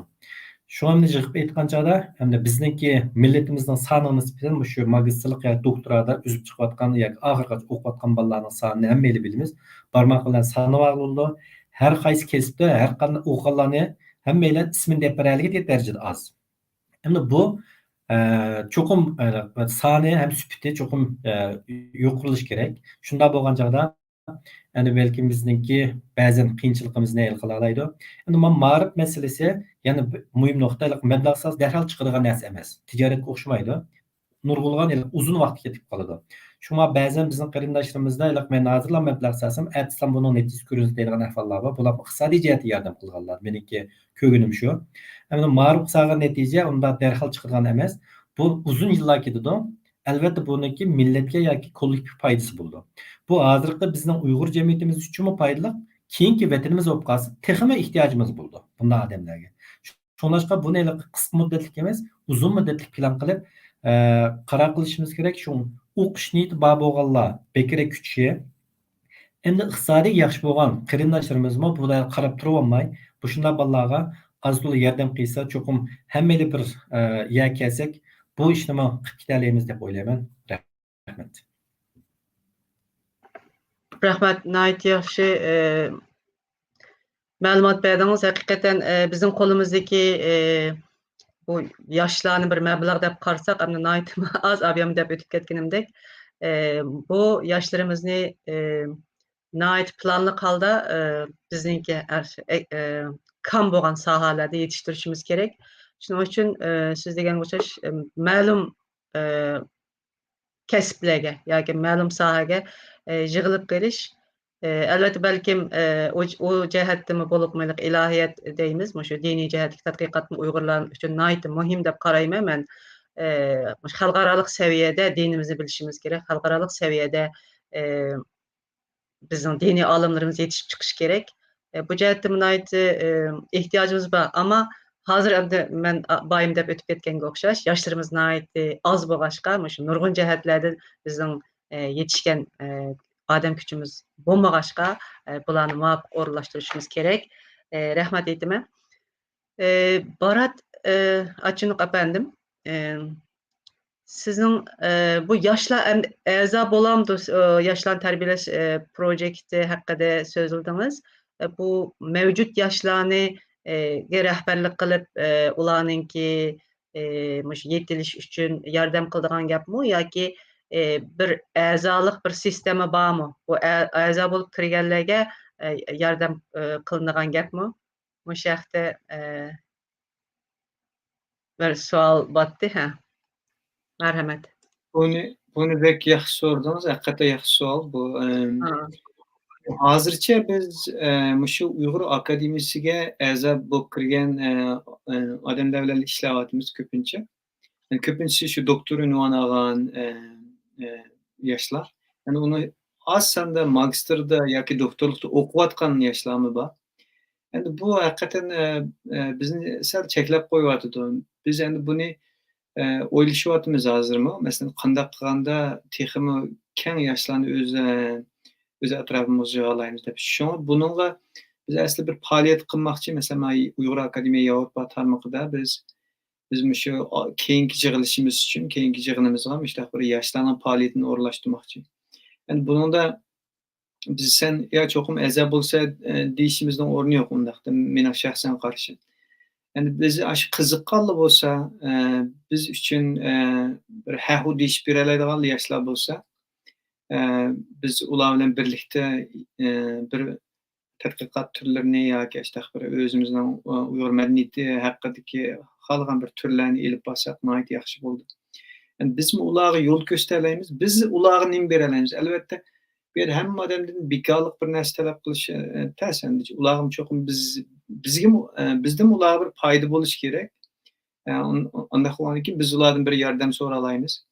Biz ularga qanday yordam ko'rsatalaymiz degan vaqtda shu ularning o'qish iltimoslariga yordamlashalaymiz. Endi bu bizning qo'limizdan kelgan ham biz hozirgacha qilib kelayotgan eng muhim ishlardan birisi shu. Lekin hozir shu aloqa yaxshi emasda. Biz abiyam deganimdek biz Uyg'urlar bek tarqaq. Turkiyada yani İstanbul'da xeyli Uyg'urlar yig'ilgan. Shunga endi Abdulhamid burun işte bir necha qitim yoshlarni yig'ib ishlarni qila oldi. Endi buni boshqa davlatlarda qanday qila olamiz? Buni boshqaryapmiz. Endi buni hozir to'g'ri bir narsa qilish hozir normallashib ketdi. Masalan, Covid'dan keyin. Buni mustaqil birlashgan shaklda ilib borsak bo'ldi. Hem to'g'rida, hem ma'lum ba'zi ishlarni butunlay to'g'rilik etmasa, bu yerda aktivchilik tuvan bo'lib qoldi ekancha. Yani ko'rishish nihoyat muhim bu yerda. Endi davomli ko'rishish ehtimolimiz bo'lmagandan keyin, masalan, yilda bir qatim ko'rishamdik yoki 2 yilda bir qatim ko'rishamdik. Boshqa bir ko'rishish nima bo'lishi kerak bu yerda. Shu orqali yoshlarni yig'ib, yoshlarni o'zaro tanishtirishmi bek muhim. Ondan keyin turlarni bölüp berishmi muhim. Shu bir turlarni teng ilib berish uchun ularni o'z oramizga akirib, ularni bir o'zininki qilgan ishidan bir natija his qila oladigan holga keltirishimiz kerak. Bu nihoyat muhim. Buni hozir shu biz sinov tariqasida boshlamoqchimiz. Yoshlarni bir yig'ib, yaxshi tashviq qilib oldi bilan. Ondan keyin bularni bir yerga akilib, bir faoliyat ilib berish, 1 kunlik yoki 20 kunlik, hatto 2 kunlik bir faoliyat ilib berish. Yazlık lagerlarni o'rinlashtirish misoli. Turklar ashta qiladi. Men endi Germaniyada turganda Turklardan men jiq narsalarni his qildim. Endi albatta Germaniyada o'xshamaydigan ahvol. Germaniya hukumati bak cheklimi yo'q u yerda birsiga. Yana birsiga Turklar intayin ko'p Germaniyada. Bular qanday qildi desangiz, Germaniyada o'zi Turklarninki Türk medeniyetini saqlab qilish uchun, butunlay German bo'lib ketishining oldini olish uchun Turklar xeyli kuchaydi. Buni qanday qildi desanglar, maktablarni ochgan bular. U maktablar har xil suhbat programmalari bor. Masalan, haftaning ma'lum bir kuni ko'rishidi bular. Choy ichishga paranglashidi shaxsan. Ancha-muncha yilqi yozlarda lager faoliyati qiladi. Bir yoqlarga tang sayohatga chiqadi. Sayohatga chiqish jarayonida suhbatlarni ilib bordi bular. Bu mu bir yaxshi usul? Masalan, buni biz o'zimizga tatbiqlasak bo'ldi. Baldiroq plan qilsak, biletlarni azam bo'ldi. Bir lager faoliyatlarini uyushtirish orqali o'zimizning ta'sirini ularga singdirishimiz kerak. Ham o'rgatishimiz kerak nima ishlarni qilish to'g'risida. Yana birisiga ular hatto maktabni qurgan. Maktab qurganda bular endi maxsus Germaniyaning qonuniga mos keladigan, Germaniyaning ma'rifiga mos keladigan tuzumni qilib, lekin o'zlari maktab qurganda, bu maktabning birdan-bir boshqa German tilidagi o'tir maktablar birdan-bir farqi, bular qo'shimcha o'zining turk madaniyatini, turk tilini qo'shimcha o'tadi-da. Qolgan darslar hammasi odatdagi German maktablar bilan o'xshash. Shunda qila olgan ular. Endi amaliyotda Turkiyada maktablarimiz bor ekan, maqitim berib anglab keldik. Lekin bular endi ko'pincha diniy maktablar. Endi bu bir bizga bir qarasangiz pul yo'qmi? Amaliyotda pul bor ekan, lekin shu kishilarimiz endi qanday yerga bergisiga shunday yerga beradi ekanda. Biz deymizki, endi xalqimizga bizga ishoninglar. Biz u din taraflarimiz hamma tarafdan teng yukselishiga tirishimiz. Sarxilla ma'rifimi amaliyotda ashtaxtir. Sarxilla ma'rifida hem fanmi bor, hem diniy tarbiya, urf-odat tarbiyasi bor. Bu bizning asosiy nishonimiz shu. Boshqa bu sarxilla ma'rifni boshqa yerlarga kengaytirishimizdagi maqsadimiz shu. Ularni o'z kasbida pishqon qilib chiqish. Unda bo'lganda kelgusida ular o'z kasbida pishiq bo'lsa, o'z kasbida ta'sir kuchi bo'lsa, ular odatdagi odamlarga emas, hatto siyosiyonlarga ta'sir ko'rsata oladigan bir o'rinlarga chiqa oladi. Buni aytib qo'ying. O'z turayotgan davlatlarda. Endi yana birisiga bizning boshqa ishlarimiz bor. Biz xuddi hozir qilayotgandek yordam qila oladi. Endi bu yoshlarni qanday tepib chiqish kerak, qanday yig'ish kerak? Buni shu ota-onalar bo'lsa o'z farzandlarini bizga ishinib bizga bersa, mushtaq faoliyatlarimiz kelganda qo'llab bersa, bizni balam yer bunda ish bo'yibdi deb bizga nima qilsa, bu endi kichik bolalarga nisbatan deyilgan gap. Endi keyingi 20 yoshdan oshgan yoshlarga nisbatan biz albatta biz o'zimiz kuchishimizga to'g'ri keldi. O'zimiz ularni yinimizga tortishimizga to'g'ri keldi. Buni endi vatandagi ishlar sababli tez bo'lyotidi. Lekin ish qilib yo'q emas endi. Yanıla yoshlar bor ekan oramizda. Maqitim berib ko'rdik. Shu yig'ildirimizga yordamlashdi bir qancha yoshlar. Endi bunday yoshlarni texmi atrofimizga to'plash, qanday vositalarni ishlatish kerak, buni bosh qotiryapmiz. Endi qiyinchilik ob'em deganimdek ko'p. Asosli eng chong qiyinchiligimiz tarqoq bo'lishimiz, eng chong qiyinchiligimiz bizniki. Bo'lmasa, agar hammamiz bir yerda bo'lsak, bir faoliyatlarni elib berish nihoyatda oson bo'ladi. Lekin tarqoq bo'lg'achqa mushtaq cho'ng bir faoliyatlarni elib berishimiz sal cheklanib qolyotdi. Endi Covid vaqtida texim cheklandi. Hozir endi Covid asosan yo'qoldi. Yo'qoldi demayman, Covid bor, lekin cheklanmalik yo'qoldi. Shu mushqitim 11-oyda biz bir faoliyatni boshlamoqchi. Endi shu asosda yana Xudoyim buyursa texmi kengaytiramiz boshqa faoliyatlarni.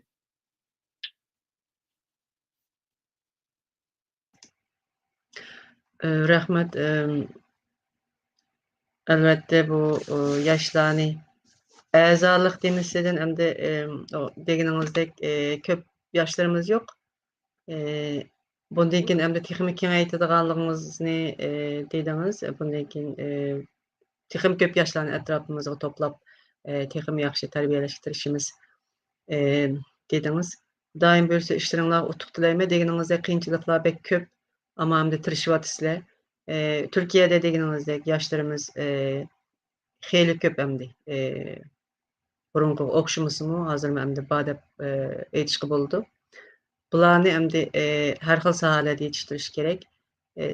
Hamda chet ellarga berib o'qisa agar u yerlardan ular moddiy jihatdagi imkoniyatlarga erisha olsa, bu texmi yaxshi. Bir yerda masalan universitetni tugatgandan keyin o'rlab o'qiydigan master deymiz, doktorlik programmalari deymiz. Shularni endi boshqa yerlarda o'qisa, ham til o'rganish kerak, ham dunyoni tunish kerak, ham o'zini yaxshi yetishtirish kerak, ham albatta o'zininki turmushini yaxshiroq qamday oladigan bir kasbni tanlab o'qiy olish kerak. Bu nuqtada ham sizlarning qilayotgan xizmatinglar, qilayotgan yordaminglar, izlanishlaringlar hamda taqdirga shoyan arziydi. Ko'p rahmat. Abdulhamid, siz hamda shu yoshlarni tarbiyalashda ta boshdan nurg'un ishlarni qilib kelyapsiz. Sizning yana deydigan gaplaringiz bormi bu haqda? Rahmat. Nihoyatda yaxshi bir suhbat bo'lyotdi. Bu yoshlarni tarbiyalash bu millatningki eng muhim xizmatlardan birisi. Yolg'iz bizning Uyg'ur akademiyasining emas, shu bütün tashkilotlarningki, bütün ota-onalarningki nihoyatda ig'ir va muqaddas bir burchi. Hamda bizda yetishgan yoshlar yo'qmi desa, uncha bakchiq yo'q emas, bor, bor. Hozir shu chet elda muajiratda taxminan 1 million atrofida Uyg'ur bor desak, shuning ichida doktorat bitgan Uyg'urlar 500 dan 1 minggacha yetadi ekanda. Magistrat bitgan Uyg'urlar balkim 4-5 ming chiqishi mumkin. Bizniki biraz surishtirib tadqiq qilishimizcha. Hamda universitet bitgan Uyg'urlar balkim 10-20 ming atrofida chiqishi mumkin. Demakchi o'g'lim, hamda bu doktorlikni bitgan, magistrat bitgan Uyg'urlar 1000da 1% ta 2-3%gacha, uncha ko'p emas. Shu muajiratda 1 million Uyg'urlar ichida. Bu Uyg'urlarningki ichida shu vatanning ishiga millatningki mavjudlik masalasiga ko'ngil bo'lgan Uyg'urlar qanchalik desak, shu o'qigan ziyolining ichida, buning ichida yana 100% yetmaydi. Yani bu nihoyatda bir etishli bir ish. Nurg'unlagan ziyolilarimiz bor, ba'zilari yoshirin qo'ldan ketishib qotadi, ammo lekin ko'p sonli ziyolilarimiz bu millatimizningki taqdiriga, yaşlarınki terbiyelenişige köngül bilmeýärdi. Fakat özüniň turmuşyny we özüniň hyzmatini kılıp yaşap gidip bardy. Milletning beşiga ot küýetgan bu xil şerait aslida bütün okugan ziýalylar atnaşymyz, golymyzdan kilişçe wagtymyzni, ykdysadymyzni sərf kılıp milletden kurtuluş üçün ämeli bir iş kılışımız gerek. Vatanga endi yol açılsa qaytyp gitme, şoň hiç qanday aralashmayma degan iş menimçe bir ham xiyal. Vatanga yol açılmasın, Xitoy bizni millet süptida yo'q qilma degan bir uzun mezgillik bir planni tüzüp boldy we onu ijro qilyapdy. Yani bu xil şerait aslida yana qamlaşmagan ümit arzu bilen yaşap, yani hiç qanday aralashmay yaşaş menimçe bir vicdansızlık dep oylayman. Bu bek igir bir mesuliyet. İkinci birisiga hozirgacha biz nima uchun mag'lub boldik desek, şu hozirgi ba'zi yetersizliklarimiz bor, tashkilotlarimizninki, shaxslarimizning nima uchun ba'zi ishlarda g'alaba qilolmadik desak, mush yoshlarni yetishtirish ishida biz sistemalik bir yo'l tutmaganligimiz uchun ba'zi ishlarimiz yaxshi ma'lumotida. Vatandagi misol Xitoyning mustamlikasidagi hayotda biz Uyg'urlar o'zimiz tashkillanib birlikda ish qilish fursatimiz nihoyatda yo'qdi. Shunga hamda yoshlarimiz hamkorlashib, uyushib bir ishni qilishni o'rganmagan bo'lg'achqa vatandan chet elga chiqqan va belgilik yoshda cho'ng bo'lib qolgan nimlarimizmi uyushib bir ish qilishda qiynaladi. Bu kichikdan boshlab yetiladigan bir ruh va tarbiyalanishga ehtiyojli. Hamda eng oddiysi bir tashkillanib hamma odam o'zining rolini, o'zining o'rnini, o'zining qobiliyatini joriy qildira oladigan bir muhitga kiralasak, biz millet süptida hozirgi zulmdan, hozirgi yetishlik ahvolimizni qutula olamiz deb o'ylayman. Bu bek muhim. Şuna şu muhaciratdagi Uyg'urlar o'zidan chiqqan ziyolilarini qadrlashi, ularninki nurg'unlagan qiyinchiliklari bo'lishi mumkin, ularga yordam qilishi va şu bir ishga Ahmadmi qila oladi, Samatmi qila oladi, Davudmi qila oladi degan ishga xotim berib, ash ishni kim yaxshi qila olsa, ashnaga beradigan, ishning ahlini hurmatlaydigan, ashnaqa bir sharoitni yetildirishimiz kerak. Shundoq bo'lganda biz millat sifatida qad ko'tara olamiz. Mayli şu Yahudlarninki şu hozirgidek 2000 yilga yaqin vaqt ichida chechilib ketibmi, mavjud bo'lib tura olishiningki siri tashkillik bir sistem ichida harakat qila olishi. Bu misol bu Yahudlar 1800 yil ichida Isroildan, Yerusalimdan chiqib dunyoning hamma yeri taqilib ketib, hozirgidek o'zining millat sifatida saqlanib qololmaydi. Biz muhaciratdagi Uyg'urlar dahi muhacirat chiqish tariximiz 100 yilga yetmaydi. Biz qanchalik va mazgil shu putirab tura olamiz agarda vatan tezdan qisqa vaqt ichida mustaqil bo'lib vatan qaytolmasak, bizningki kelgusi avlodlarimiz qanchalik vaqt putirab tura oladi. Buni har bir Uyg'ur, har bir muhaciratdagi shartli qarindoshlar nihoyat yaxshi o'ylashi kerak. Buningga ko'ngil bo'lishimiz kerak. Yalnız aile bir qancha kishininki kuch bilan bu ish vujudga chiqmaydi. Bütün Uyg'urlar buni ko'ngil bo'lishimiz kerak. Bu bir jiddiy masala.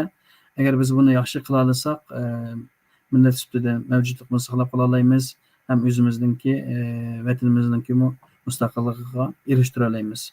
Bu bek muhim deb o'ylayman. Rahmat.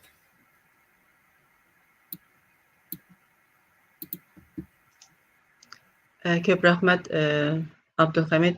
Deginimizdek yanılı hemkarlaşış, birleşiş milletinin bir yakıdan baş çıkarıp, bir yandan kol çıkarıp, bir yak kelişinin ait muhim.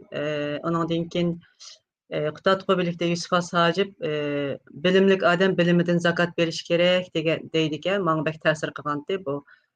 Fakat mal dünyasıdır da emez, bilimlik ziyalıyla bilimiden mi zakat veriş gerek? Bu emdi halkı üçün, vatan üçün mu küç çıkış gerek, fakat öz üçün yaşamaslığı gerek degen gap.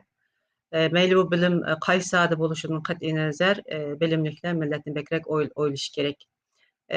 Bekrek oylaydı ama belki siz degen sebepler tüpeyleden hem de cesaretini toplap bu işler kirişemeye kalan buluşu mümkün. Bundan keyin Bu noktani kamdab qo'yibdimi? Agar ruxsat qilsangiz buni marhamat.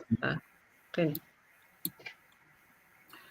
Endi hozirgacha bayanmi deb o'tdim endi biraz aniq desak nurg'un tashkilotlarimiz yoshlarni tarbiyalashga ko'ngil bo'ldi. Ammo nima uchun bu jihatda yaxshi bir natijani qo'lga keltiramiz desak, yoshlarni nihoyat qisqa vaqt ichida tarbiyaladik. Bir kunlik, 2 kunlik yo bir haftalik tarbiyalashni qildik. Va tarbiyalagandan keyin bu yoshlar bilan bo'lgan aloqa to'liq yetarli bo'lmadi. Ham bu qisqa vaqt ichida tarbiyalashda bu yoshlarimizni qobiliyatini, xarakterini, bilim doirasini yaxshi biz egallay Shunga hozir Mahmudjon o'zi bir qilinishimizdan degandek, bu yoshlarni uzun mezgil xuddi sarxillar ma'rifa qilganga o'xshash uzun mezgil tarbiyalashimiz bularga har soat yetishgan ziyolilarni bularga chetib ularninki nurg'un masalalarini hal qilishimiz kerak. Nurg'un psixikalik masalalar bor, yo'lni qayerdan mang'aligini bilmaydigan masalalar bor, iqtisod qiyinchilik masalalari bor. Ham buni har tarafdan o'ylab, hamda shu 500 Uyg'ur yoshqa, masalan, az deganda 50 odam yoki bo'lmasa 100 tadqiqotchi bularga masala bo'ladigan bir sistemani qo'yishimiz kerak. Shunaqa bo'lganda biz bularni yaxshi tushuna olamiz, bularning xarakterini, qobiliyatini yaxshi bila olamiz va shunga qarata bularga fursat yaratib bergani bo'ladi. Biz tushunmasak, bilmasak, sirtdan qarab bir vazifani bersak, qalam bir natijani chiqarish mumkin. Undan keyin qo'pib yoshlarninki bizningki bu inqilob sepiga, kurash sepimizga kirishni xohlamaydigan ahvollar kelib chiqmaydi, bo'lmaydi. Buning ba'zi o'rnaklar mavjud bo'ldi. Shunga endi bu ish qiyotida qaysi shaklda qilsak, qanday qilsak eng unumli va yaxshi qila olamiz. Bu vaqtida yaxshiroq bir shaklda o'yinib tashkilotlarimiz, ziyolilarimiz, millatning ichiga ko'ngil bo'lgan kishilar shu yoshlarni tarbiyalash ishida pek inchki va astoydil bo'lishimiz kerak. Rahmat. Albatta. Albatta. Bu Mahmudjon efendim, sizlarninki bu sarxillar ma'rifi qancha yoshdan boshlaydi? Qaysi ders beryapsizlar nurg'un jihatdan? Buni qanday qilyapsizlar? Shu haqida biroz ma'lumot bergan bo'lsangiz. Bo'ldi, rahmat. Sarxillar ma'rifi hozir 3-chi yilnisiga qadam qo'ydik. Tunji qitimda 16 o'quvchini, to'liq o'tirning o'quvchilarini yoshni asos qilib 15 yoshdan 17 yoshgacha bolalarni to'liq o'tirning o'quvchilarini asos qilib boshlagandik. Endi bu sarxillar ma'rifininki asosiy maqsadi bu bolalarni dağınıq məktəblərə ötküzüş, şunun türkisində sərxil ziyalilarını yetiştirib çıxış. Əməliyyatda manda qarasa, bunu dərslərini oxub, online manda torda ötüldüyən dərslərdə görünən bilən, əməliyyatda bu oxucularını uzun məzgillik, Bay Abdülhamid qardaşımız yaxşı tılıq edib ötdü, rəhmət etmə.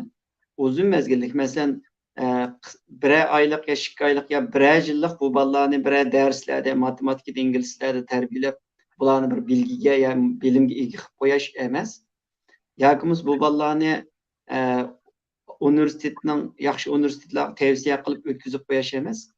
Qanday qılıp muş Uygur halkıga, Uygur toplumuga güçlük bir qoşun kılıp hazırlaya alayımız. Türkiye'de toplum kazandırış dediğin bir söz itibar var. Biz qanday qılıp Uygur toplumuga, bütün Uygurlarga, gerçi az bolsak mı, qanday qılıp Uygurlarning o'ttirchi sapasini yuqori ko'tarish to'kib qo'shadigan kishilarimiz jiq bo'ladi. Shuni asos qilib mangamiz. Shunga darslar ham deysa, shunga birinchi qarorda shu to'liq o'ttirning bolalarini asos qilgan edik. Ikkinchi qarordan boshlab, birinchi va ikkinchi qaror ve en ahir qarordan boshlab biraz bu bolalarninki yaşını kichiklatib, to'liqsiz o'ttir maktabga yangi chiqqan bolalardan boshladik ve bu yangi chiqqan bolalarni taki to'liq o'ttirni bitguncha, taki oliy maktabga chiqquncha uzun mezgillik sistemli yetekleş, terbiyeleş degeni biraz yetekleş degen gepke özgertişini men biraz layık gördüm. Men mındaq qarayman, mesela bu ballarımız bayatdan beri belkim başkalar şuna tuygu berip qo'ygan bo'lishi mumkin. Biz ve bizler ziyolilar yoki bundan burunqilar hozirgi yoshlarimizni bir narsa o'rgatayotgan, bularni tarbiyalayotgan tuyg'uni bergan bo'lishimiz mumkin. Lekin meningki ko'z qarashim buningdan ustida turdi. Bu ballarimiz men manda qarayman. Masalan, biz Uyg'urlarning mayli nima jihatdan, madaniyat jihatdan bo'lsin, mayli til jihatdan bo'lsin, mayli qandaq bir ma'rif jihatdan bo'lsin, bo'lapmi vatan sirtidagi yashayotgan Uyg'urlarga nisbatan buningdan keyin qandaq qilib bizningki kimligimizni, ya'ni Uyg'urligimizni mushu yaxshi o'qiydigan, tirishib o'qiydigan sarxil o'quvchilarni sarxil ziyolilar qilib yetishtirib chiqishni nishon qilgan asosda bularni qanday qilib bu keyingi avlodlarga o'tkazimiz, ya'ni o'ttirdi bir avlod nima farqi, ya'ni avlod farqi, generation gap deb qo'yilgan turk inglizchada. Shu o'ttirsidagi farqning hangolatga kelib qolmaslik uchun, kengirib ketmaslik uchun qanday qilib buni taraytimiz, qanday qilib bu bolalarımızdan ayrılıp qalmaymiz 10 yil, 20 yildan keyin shuni asosli nishon qilamiz. Yana birisiga bir o'rnak bersam, Polsha, hozir Polshani hammaylar bilamiz. Yevropadagi kichik bir davlat. Polshada Nobel mukofotiga erishgan olimlarni aytacak. Aynı vaqtda Polshani 3 imperiya tang mushu yutilish qasdida bo'lib, assimilyatsiya qilish qasdida bo'lgan ekan va mushu vaqtning o'zida ayni vaqtda polshalik ziyolilar, polshaliklar mushundaq hozir biz qilayotganimizdek, hozir biz duch kelayotganimizdek mana mushundaq ma'rifni asos qilib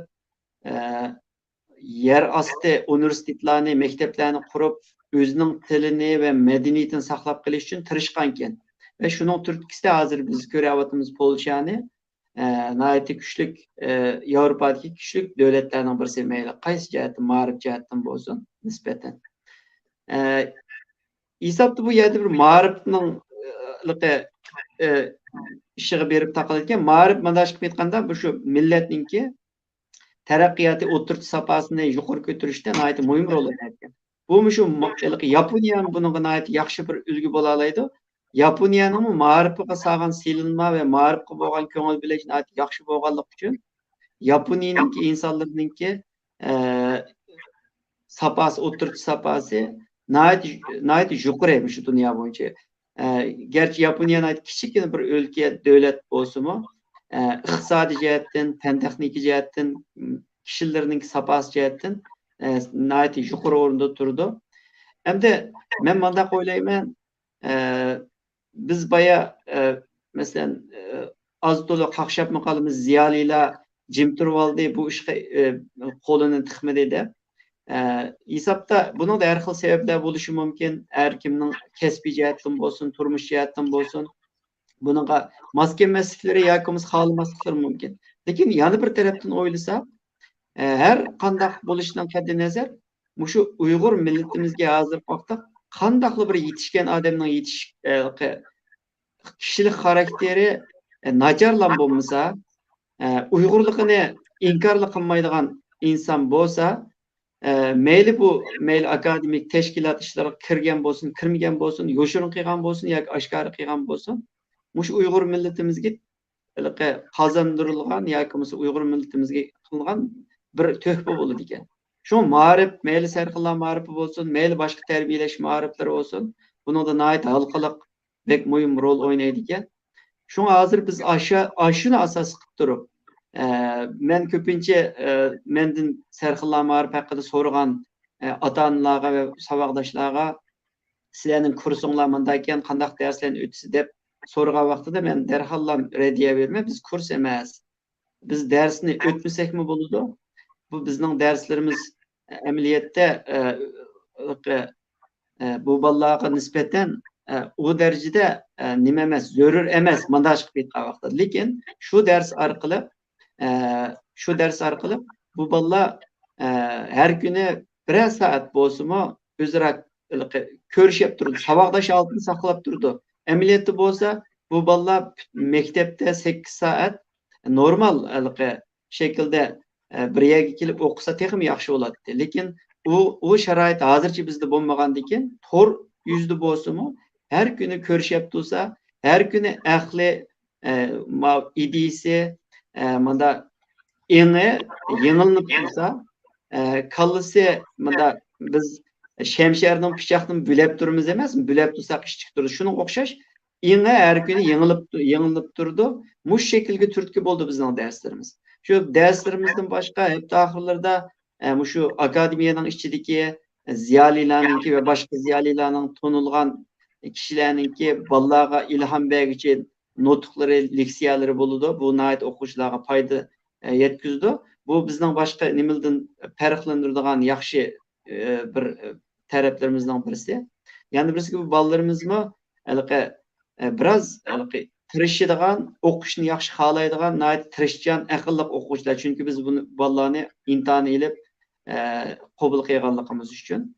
Şuna hozir şu bolalar gapning o'ziga qiyib ketishdan burun o'ziga qaytib kelsam, bizning sarxillar ma'rifidagi bolalarniki yeshi kichigi 11 yosh, 10 yoshdan cho'ngi 22 yoshgacha masalan universitetda o'qiyotgan eng cho'ng o'quvchimizdan birisi universitetni bitirib bo'ldi, magistrlikni boshladi. Eng kichik o'quvchimiz bu yil yangi qabul qilgan bolalardan 10 yoshlik o'quvchilar. Şuna biz hamda Sarxillar ma'rifi aynı vaqtda yana bir sözümüz var bizning Sarxillar ailesiydi. Şuna bayaqi uzun muddatli tarbiyalash, yetaklash nimasiga kelsam, bu o'quvchilarimiz ya biz alaydı sebepler tüpeyildin Sarxillar ailesinden çekindiğimizse yakımız özü çekinmese yani takdirgeçe muşu o'quvchilar bir yıl o'qib universitet bir yıl o'qib kursni bitirib to'xtatish emas. 4 yıl o'qib universitetga o'tib to'xtatish emas. 8 yıl o'qib magistrlik o'tib yoki doktorlik o'tib to'xtatish emas bo'lmasdan faqat oxirgacha o'qib xuddi uningdan keyin mushunda ziyoli bo'lib, sarxil ziyoli bo'lib, uningdan keyin o'quvchilar bo'lsa, yoshlar bo'lsa, o'zining keyingi avlodlarni yana mushunda davomli tarbiyalaydigan holatga ekenmoqchi mana mushundaq sarxillar ma'rifini. Nemsi manda chiqib ketganda kuchulab chug'urib nima qilishga biroz o'xshaydi. Bizningki ajdodlarimiz bizga qo'yib ketgan ongni, ideyani, ma'rifni ozgina olsun bizning kuchimizning yetishicha bu bolalarımızga sundirish yetkizishimiz. Bu bolalarni shuning turki keyingi avlodlarga yetkizdi. O'zaro zich hamkorlashadi. Bu bolalarga hamkorlashishni, guruhlashishni o'rgatamiz. Bir ishni, cho'ng ishni bir kuchidan tutib hammasi güzel bir şekilde bitiradigan bo'lib yetishib chiqishni biz umid qilamiz. Shunday bo'ladi Xudoyim ko'rsa. Shu men mushunchalik gap qilay. Rahmat. Rahmat. Yaxshi ma'lumotlar bo'ldi. Haqiqatan ma'rifni ching tutgan millatlarninki qanday yashayotganligini bilamiz. Siz deb o'tib ketgan Polsha bo'lsin, uning Ikkinchi dunyo urushida vayron bo'lib ketgan Yaponiya bo'lsin, Germaniya bo'lsin, bular faqat ma'rif orqali yana qayta tirildi. Hozir ham dunyoning xo'jasi, naydi boy davlatlar qatorida xalqini yaxshi yashayotgan davlatlar. Ondan keyin ziyolilardan endi ancha-muncha og'rindik, ammo yanala mencha Uyg'urninki taqdiri haqida eng ko'p o'ylanayotganlar, eng ko'p fidokorlik qilayotganlar yanala ziyolilar. Buning endi boshqalar ziyolilardan bekrak mundaq qilyotidi. Ziyolilar ma jihatlardan kam degan nimalarga men toza qaytilmayman. Ondan keyin ziyolilar dinga qarshi degan ba'zi ahmoqcha fikrlarga men qarshi. Mayda ba'zi bir nimalar bo'lyotidi. Fikr yozayotgan yo'lda nimalarning ichida qarindoshlarimizning ichida. Bu butunlay endi boshqacha bir tushunchalarningki türtkiside yoki küşkürtüşü bilen yezilyatkan yoki deyilyatkan gepler bundaq hareket yani ziyaliler ayrım, dini ölümalar ayrım bir dünya Uygur tarihinde bolup bakkan emes. Hazır aşındaq bulatydy. Hazır emdi uşundaq bir ayrılış sünni halda birileri keltirip çıkırıp şunun için bununla ben koşulmayma bunu meyli dep koyay. Endi vaktimiz bir yarım saatten aştı. Endi köngül sözlerimizle bolsa endi birer yarım minuttan hemen söz berey. Merhamet. Asta ahırlaştırımız programımızı.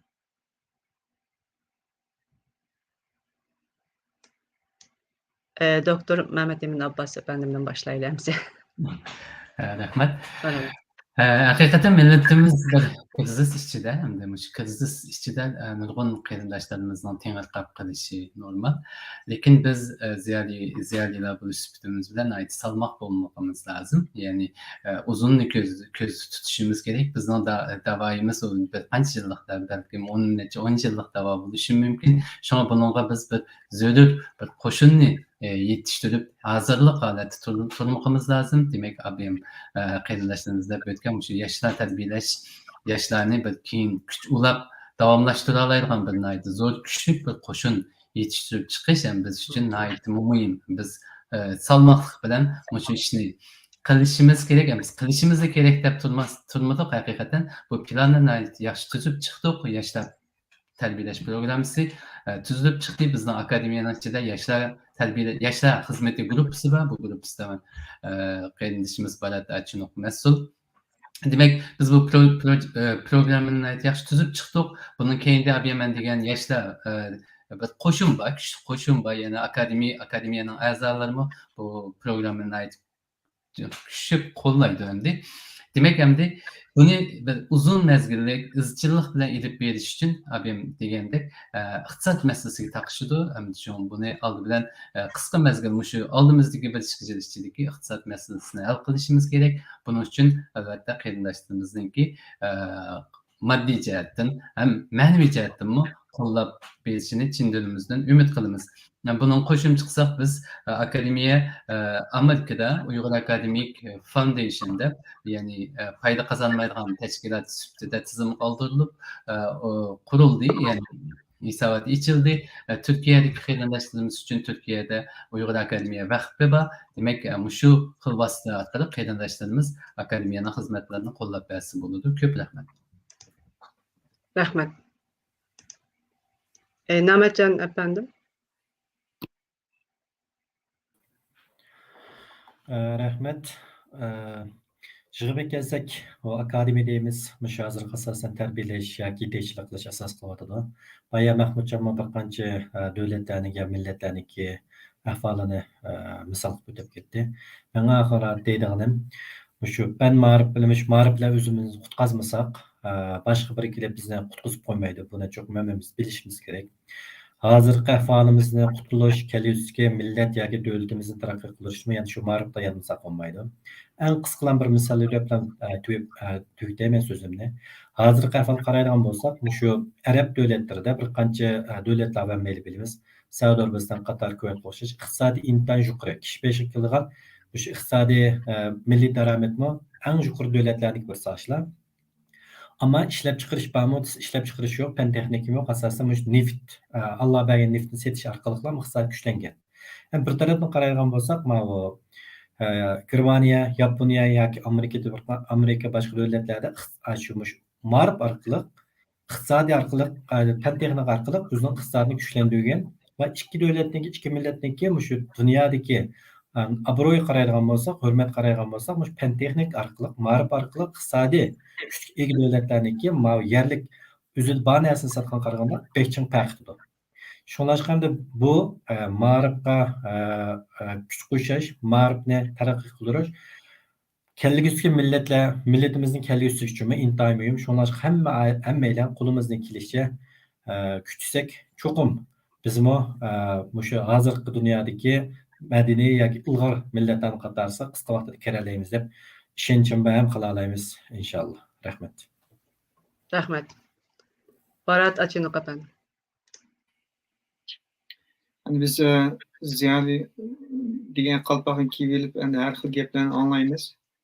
Yani bu yerda bu normal deb o'ylayman. Chunki har xil fikrlik odamlar oldu, har xil turg'udagi odamlar oldu. Men bu yerda shu her kim o'zida shu men qanchalik ish qila oldim deb so'rash kerak birsiga. Yana Doğru. birsiga shu Abduqodir Damollonning bir esli so'zi bor. Ayni vaqtda o'zimiz Shabdud Damolla degan yana bir niyati buzuq odam tarafidan qasd qilingan odam. Hammamiz bilamiz. Endi Abduqodir Damollonniki bir gapi xalqim menga zulm qilgan taqdirdimi so'yimlikdir. Xalqim yurtim menga zulm qilgan taqdirdimi so'yimlikdir. Xalqim menga bexillik qilgan taqdirdimi sexiydir. Yani bizde müştaq bir neymin bo'lishi kerakchi. Ashtaqilqi bizga qarshi fikrlar bo'lganda, bizni qo'llamasliklar bo'lganda biz o'zimizni texim tushkunlikka voz kechmasligimiz kerak. Bu bizda har qanday bir ziyolida cho'qim bo'lishi tegishli bir narsa. Endi bu kishilarimizga deydiganim bu aciz kuchning ojizni yevitishi yoki g'alb qilishi bu Xudoning qonuniyati deb tushunaman. Masalan, bir kiyikni bir bo'ri yevitidi. Chunki bo'ri undan kuchli. Agar yetishib olsam, tutib olsam yevitidi. Hech kim u yerda bo'ri kiyikni yeb ketdi deb hech kim u kiyikni u yerda qutuldirib yurmaydi. Endi millatlarimiz shu deb o'ylayman. Millatlarimiz o'zi mavjud bo'lib turish uchun o'zining yashash usulini yoki dinni saqlash uchun oldi bilan kuchli bo'lish kerak. Mana hozirgi kunda biz kuchli bo'lmag'achqa dinimizni o'z yurtimizda qilolmayapmiz. Meyitlarni ustamayotidi, namozni tushiramayotidi. Bu nimadan bo'ldi? Bu bizning ojiz bo'lganligimizdan bo'ldi ayni vaqtda. Agar texnikada kuchli bo'lgan bo'lsa, biz o'zimizda qurollar bo'lgan bo'lsa ayni vaqtda, Rossiyaga tayanib qolmagan bo'lsa, biz hargiz ularni qo'lga tushib qolmaydi. Shuni bu yerda da'vat qilishimiz hammasi maqsad nima? O'zimizni kuchlantirish. O'zimizni kuchlantirish. Bu Xudoning qonuniyati. Biz o'zimizni kuchlantirmasak, xalq bizni yavitadi shu. Xalq bizni nima qilsa shuni qila oladi. Biz kuchli bo'lmasa. Turkiya nimishqa ikki dunyo urushidan keyin yana Turk Cumhuriyeti bo'lib tura oldi. Çanakkale'ga o'xshash urushlar nurg'un qon to'kib, lekin ularning yana asosi bor. Ularda yana o'zlarida qurol bor. Odam kuchi bo'lg'ashqa, shundoq nurg'un kuchli dushmanning oldida yana tiz bitmay Turk Cumhuriyetini mavjud qilib tura oladi. Yani bu ayni vaqtda Turkiya o'zining kuchli bo'lishidan ayirib qolib bo'lmaydi. Biz Turkiyada kuchli emasdik o'chadi. Shuni deydiganim shu. O'zimizni kuchlantirishimiz kerak. Ham bu ishda hammamiz o'zimizni undaq fidoyi ruh bo'lishi kerak hammamiz. Rahmat. Rahmet. Mahmutcan efendim. Şu asasen geplerni hammasi deyilib bo'libdi. Men yanılam shu o'zimizning holatini o'zgartmasak, Baratjon Hojining qarindoshimiz nihoyat yaxshi gap qildi. Biz boshqalardan hozir shunday bir psixikalik holatga duchor bo'lib qoldik hammaylar. Masalan, yaqinda Qozog'iston bilan O'zbekiston imzo qo'ymaganligi uchun hammamiz nihoyat achchiqladik ular. Achchiqlashga haqliq biz, chunki biz ularni qarindosh deb qaraganligimiz uchun. Lekin ular ojiz bo'lgandan keyin ular o'zining davlat manfaatini asos o'rnida turib, davlat tutilganlar ashuna qildi hamdi. Ojizlik. Bizmi ojiz bo'lganligimiz uchun hozir kuchlik bo'lgan, yirtqichlik ketgan shu nima tarafdan, mustamlik tarafdan aytdi bütün hozir irqiy qirg'inchilikqa darajasiga kelib yetib keldik hamda hisobda uchun. Bu bundaq bir narsa o'rab qarab baqsaq, tarixdan beri bor ekan. Biroz tarix kitoblarini varaqlab baqsaq, haqiqatan shu dunyoning qonuniyati shunday ekan. Kim kuchli bo'lsa, shu mavjud bo'lib turadigan, kim ojiz bo'lsa, dunyodan yo'qolib ketadigan. Shuni biz holatimizni o'zgartmasak, Abduqodir Damollonning 100 yil burun degan shu vaqtdagi mamtili tavfiqlar qilaman deb qilgan Abduxoliq Uyg'urlar urib she'rlarni yozgan holatlarga bilan hozirgi holatimizni selishtirib baqsaq, cho'ng farqning bo'lmaganligini hozir biroz holatlarning davomlashayotganligini his qilgan vaqtimizda biroz ko'nglimiz yerim bo'lmay qolmaydi. Shunga biz holatimizni o'zgartmasak, haqiqatan ahvolimiz xatarlik ekanligini biz e'tirof qilmasak bo'lmaydi. yoki o'zimizning tanlash o'zimizning qo'lida, yoki bo'lmasa millatlar yo'qolib ketadi. Biz yo'qolib ketmaymiz deb og'zimizni tatliq qilgan bilan yo'qolib ketib qolgan millatlar nihoyat jiqkan. Buning o'rnaklarini tadqiqotchilar ko'rsatib bergan akademiyaning yig'inlarida. Biz biladigan siganlarni bilamiz. Sigan deydigan millat yo'q. Dunyoning har qaysi joylariga tarqalib yashayotgan ayndaq millatlar bor. Bay Abdülhamid kardeşim deb o'tgandek Yahudilar var. Aşınçlar 10 milyon nüfusuma yetmeydiğin Yahudilar 2-3 ming yılның yağı ma'rif bilen, iqtisat bilen öğretip turwatıdı mana hazır. Hesapta yani yig'ib yetgan vaqtda kuchli bo'lishimiz lozimken, o'zimizni tutib turishimiz uchun yani ma'rif qitayilishimiz lozimken, biraz altimizni o'zgartirib beqishimiz lozimken, qachongacha biz shu nima altimizda jahil Türkçe aytganda mandaq bir jaholat ichida yashaymiz.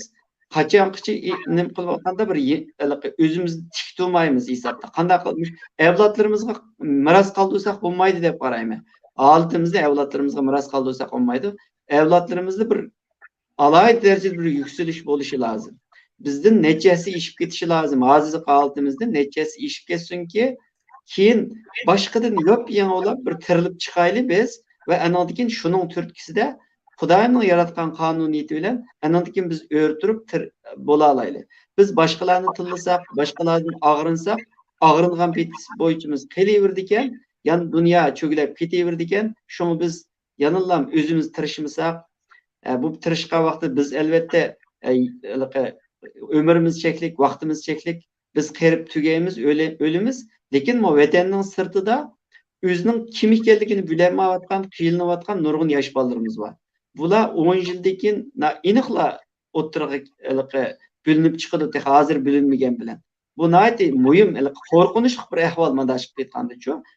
Yoshlarni tarbiyalashni, yoshlarga ko'ngil bo'lishni jiddiy masala ustida qo'lga hozir olmasak, aslida burun elishimiz kerak edi. Bundan keyin ulgurmaymiz. Shu bit qog'inimiz qoladi, balkim tarix kitoblarida qismi bor bir millat bo'lib qolishimiz mumkin. Balkim mushuni anglayotgan mishadigilarning hech kim buni xohlamasligi mumkin. Shunga hozir endi mushu krizisdan qutulish uchun cho'qim hammamiz birlikda kuchimiz lozim deb qarayman. Ziyolilar qo'ldan kelganini qilyotidi, aqliy jihatdan bo'lsin, moddiy jihatdan bo'lsin. Va boshqalar men nima ish qila olayman, nima ish qila olishim mumkin, men ziyoliman emaskanman desa, o'zi nima ish qila olsa, shuni qilib hech bo'lmaganda qo'llab bermagan taqdirdami ziyolilarni yoki shuni qilayotganlarni ayblab yoki shu qilayotganlarning keyindan gap qilib boya degandek masalan bu dinga o'shlaydigandek qashli gaplarni qilmay bularnikiga zarba bermay qo'llab berishini men orzu qilaman. Gapim ko'proq bo'lib ketib qoldi. Rahmat. Yaxshi. Rahmat. Abdulhamid sizning yurak so'zingizni anglaylamdi. Rahmat. Men bir qancha nuqtaga to'xtalmoqchi. Endi o'tmish o'tdi, uni qaytara olmaymiz, ammo burun o'tmishda qilgan ba'zi xatolarimizni bedelini millat sifatida to'layapmiz. Bundan keyin to'lashimiz mumkin.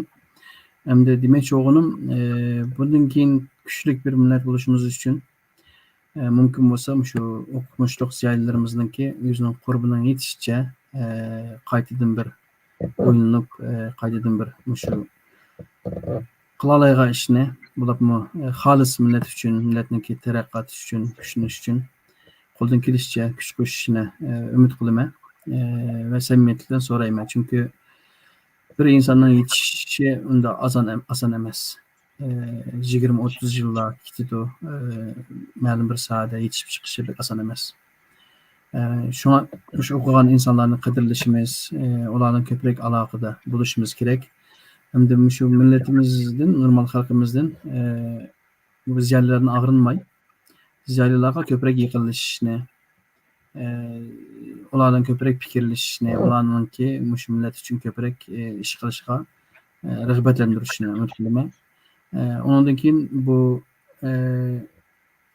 ma'lum bir sohada biz qilib boqmagan, bilmagan bir sohada cho'qim amal bor, shu sohadagi yetishgan kishilardan maslahat olib onunki ko'z qarashi bo'yicha qilishni tavsiya qilaman. Chunki ish qilgankan xatolik bo'ladi, lekin cho'ng bir xatolik bilan millatninki ba'zi masalalarga ig'ir darajada ziyon yetkazib qo'yishdan saqlanishimiz kerak. Bu bak muhim.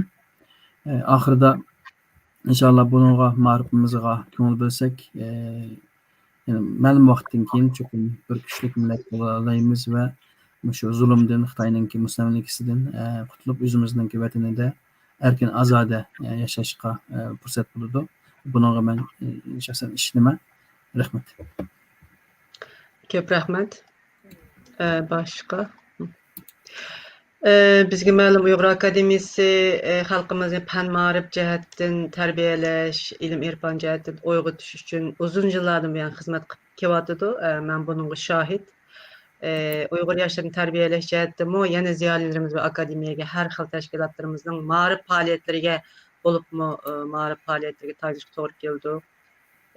Bu jihatdan hamda fikir qatnaştıran qarindoshlarimizni ifoda qildi. Hamda moddiy jihatdan hamda qo'llab quvvatlash nihoyatda muhim. Maddiyat bo'lmasdan turib bu ma'rifni taraqqiy qildirish, ma'rifda odam tarbiyalash nihoyatda tez ziyolilarimiz boy deb o'tib ketdi. Uzun ish bu bir odamning yetilib chiqishi uchun nurg'un moddiy jihatdagi mablag' ketadi, uning odam kuchi ketadi, vaqt ketadi. Bularning ichida hamda hozir ham ziyolilar o'zini fido qilib nurg'un sizlar ko'rib o'tdinglar bugun. Nurg'un jihatdan xizmatlarni qilyotidi, tirishyotidi. Hamda moddiy jihatdagi hamkorlikda bizning xalqimizga tayanishga to'g'ri keldi. Hamda shuning uchun bo'lib moddiy jihatdan xalqimizdan qo'llab-quvvatlashini so'raymiz. Xalqimizning parlaq va kuchli kelgusi uchun yanada bilim Uyg'ur ziyolilari har doim tirishadi. Ya'ni boylik xalqimizningki boyligi deb qarashinglarni, o'sha ziyolilarni umid qilaman men va ularning yanida turib yoshlarimizni tarbiyalab, yoshlarimizni xalqimizga bundan keyin xizmat qildirish uchun sizlar hamda shu turtki bo'lishinglarni orzu qilamiz. Bugungi programmamiz bu yerda oxirlashdi. Mehmonlarimga qimmatli fikrlari bilan bugungi suhbatimizga to'pisini qo'shgan ekran oldidagi qadrli ko'rmanlarga rahmat aytaman. Kelar qitimki programda ko'rishguncha omon bo'linglar. Xayr qo'sh, Allohga omonat.